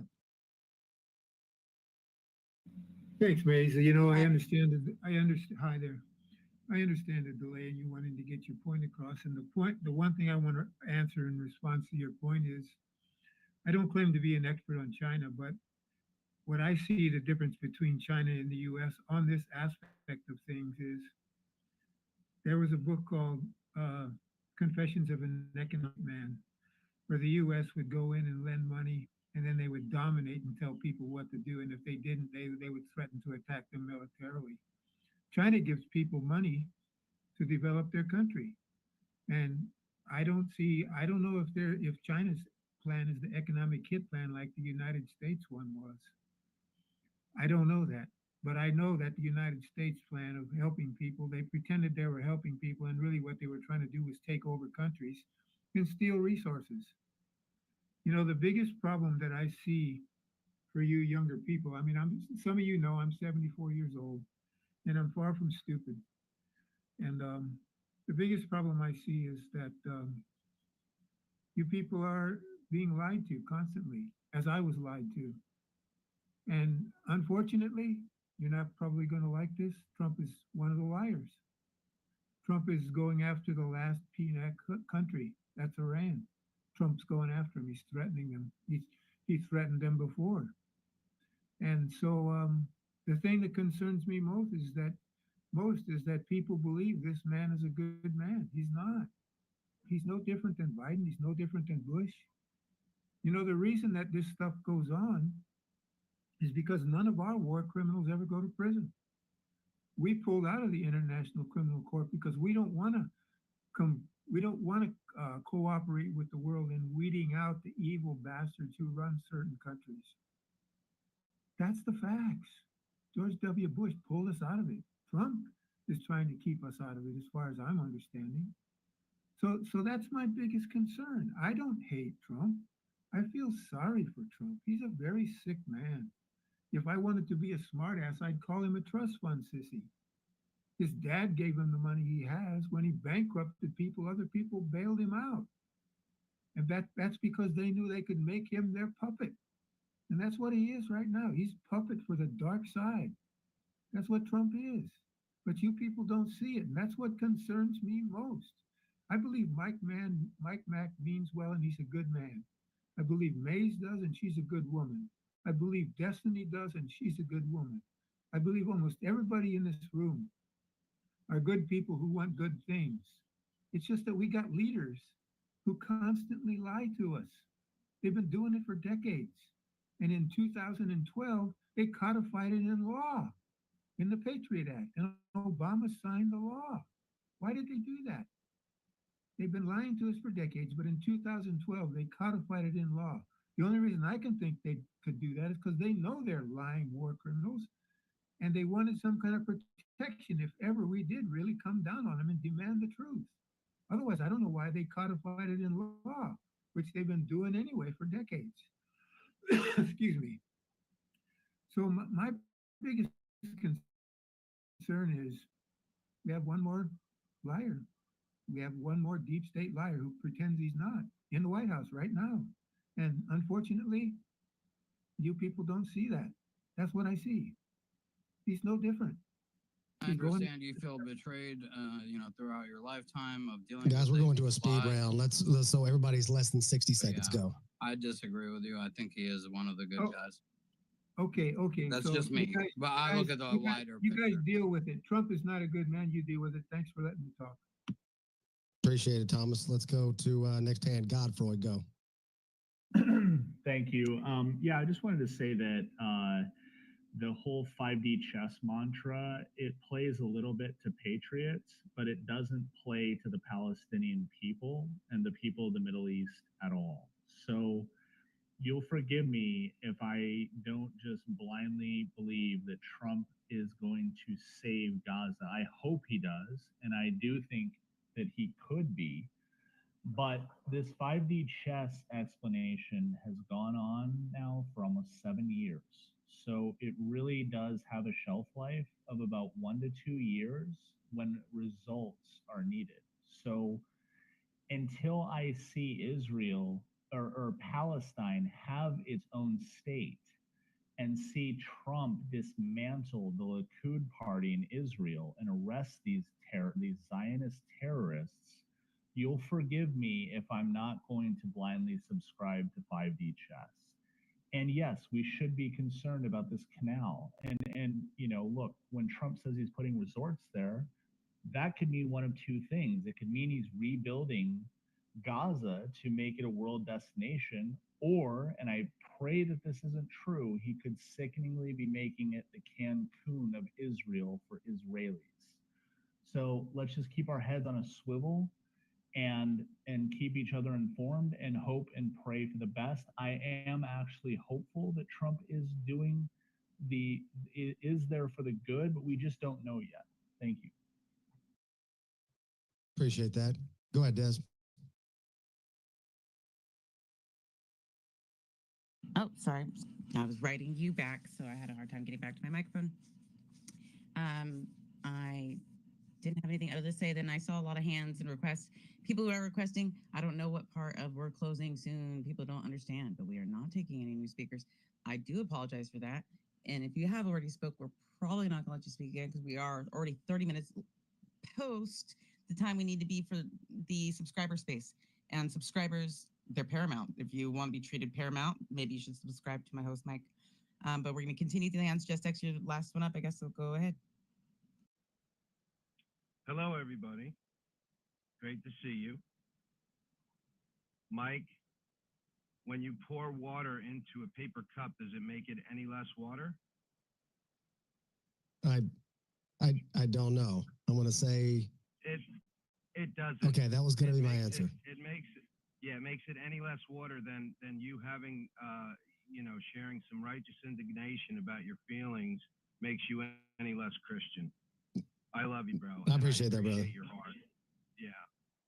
So great space. Love to see everybody.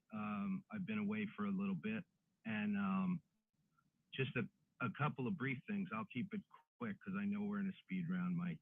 So Israel, the Jews, there's such diverse names. There's such diverse words. I don't think it's fair to pigeonhole any person in under either of those names. And obviously there are splinters of what originally Israel was. Jacob, right? Israel was a person, right? In Genesis, look it up. The other thing that interested me was how, and I saw, what's the guy's name? Hansen, Mark Hansen, Mark Victor Hansen, one of those guys. He's like a fellow at the American something or other. And I saw a piece that he did the other night, an interview. They talked about how artfully Trump trolls. And he'll throw out these big, huge ideas. Well, we'll just name it the Gulf of America. We're going to buy Greenland. We're going to take over the Panama Canal. I'm going to develop Gaza. And he throws out these huge bombshell things, and everybody goes nuts, right? Gives us stuff to talk about and think about. But in the meantime, there are a lot of brilliant people, hopefully good and not evil, that are thinking about this stuff. And I think I don't, the jury's still out. We don't know if Trump is good or evil at heart. We really can't say because we don't have enough information to see what he's going to do. But anyway, I just wanted to say hi to everybody and love you guys. I missed hearing you guys talk. And this guy, Cag, it's a pleasure listening to you, bro. Very intelligent, very articulate. And then Prashant Thomas. Yeah, man, I don't know if I'm sold that this guy is good or evil. I don't think we have enough information. I totally get where you're coming from, because we've been lied to for centuries, right? This has gone on for forever, right? The thirst for power and control. Just don't. I personally don't have enough information, but I appreciate your heart, and thank you guys for giving me the mic for a minute. Thanks. Do not compliment Thomas in my space. That's one of the foundational rules. I cannot allow it. It comes back to haunt me. I will not have it. Speak not of the name Thomas, Prashant Thomas, 55 years old with no doctor appointment. Speak not his name when he is not speaking. All right, I take it back. Sorry, okay, thank you. You're forgiven. Thomas. Bad. All right, I can't see hands. I don't know who's next. No, I made that the last person. You're telling me that X goes away for months at a time, right? We literally boom rooms when X would come up to speak. I used to literally joke on him because he would be the last speaker, and I would literally boom the room in the middle of him talking. I thought it would make you happy, Mike. And he comes up, and he hasn't been here in months and months and months, and he comes into this first space, and he's the last freaking speaker again? What the hell? If it makes you feel better, I've now said something, so technically Yes. not the last Yes, speaker. you have. Thank you. Yeah. Thank you. It's definitely not advice. X, go over there and hit subscribe on my thing. That's going to cost you 99 cents, bro. You can unsubscribe after the freaking month's over with. So go do that right now. Come to the after space. We'll be there for like 20 minutes. We're going to go there and make fun of probably Destiny or Maze or whoever shows up. I don't know. Probably it's going to be women. It's not going to be any guys. Guys will be the ones making the fun of. Yeah, so make that happen. Shout out to my boy Divisive Content down there. Shout out to my girl Jenny. Shout out to my girl Sally. I see lots of people down there, so it's good to see you guys. I'm gonna go over there. I'm gonna start something up for. Probably do it for about 30 minutes. Just kind of go. It's always a chill space, right? We're just gonna go in there and hang out, talk, and make each other laugh because I'm in such a laughing, fun mood right now. That's terrible. It's not the girl. So Maze, Destiny, let's see what you guys got to say. Maze, go ahead.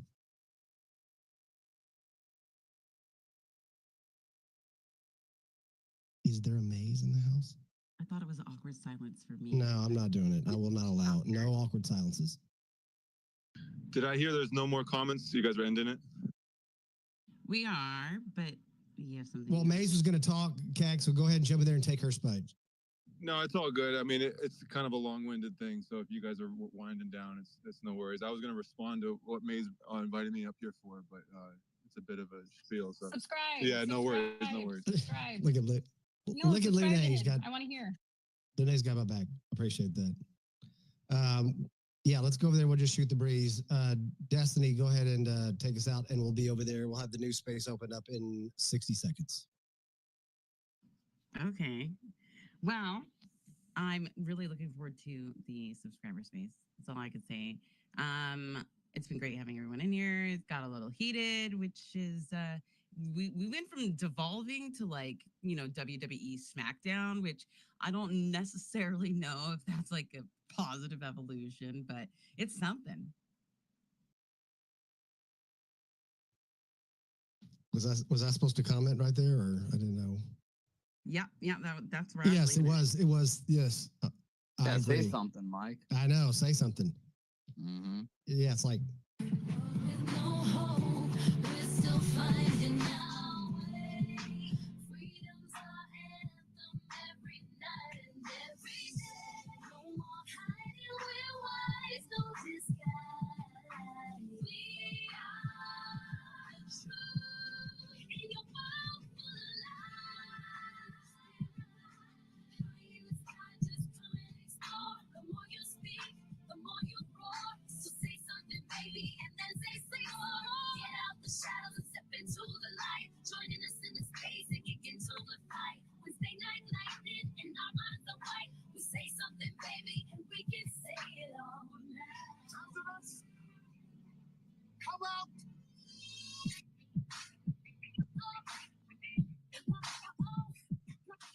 Okay, there's your cue, Des. There's our little music that you make fun of me for. It's like 1990s or whatever you call it. I don't care. I said that. Is that Lenae said that. You're the one who said that. Forget it. I don't care. I did. I was like, well, is this? I think it's catchy. 2000? I think it's got a catchy little tune to it. I really do. I think it has something. I think it pops. I think it has a little pop to it. I think I'm going to do hair. Okay. I can't hear anybody. Everybody's rugging. Destiny, I don't know if you can hear me. Yeah, I hear you just fine. Okay. And there's something about the weather, something that you do, or what is that? Oh, you want me to do that? Yeah. Yes, I do. Okay. I will do it for you, Mike. Okay. Whether the weather is cold, whether the weather is hot, whatever the weather, we're in this together, whether we like it or not. See you guys in about 60 seconds.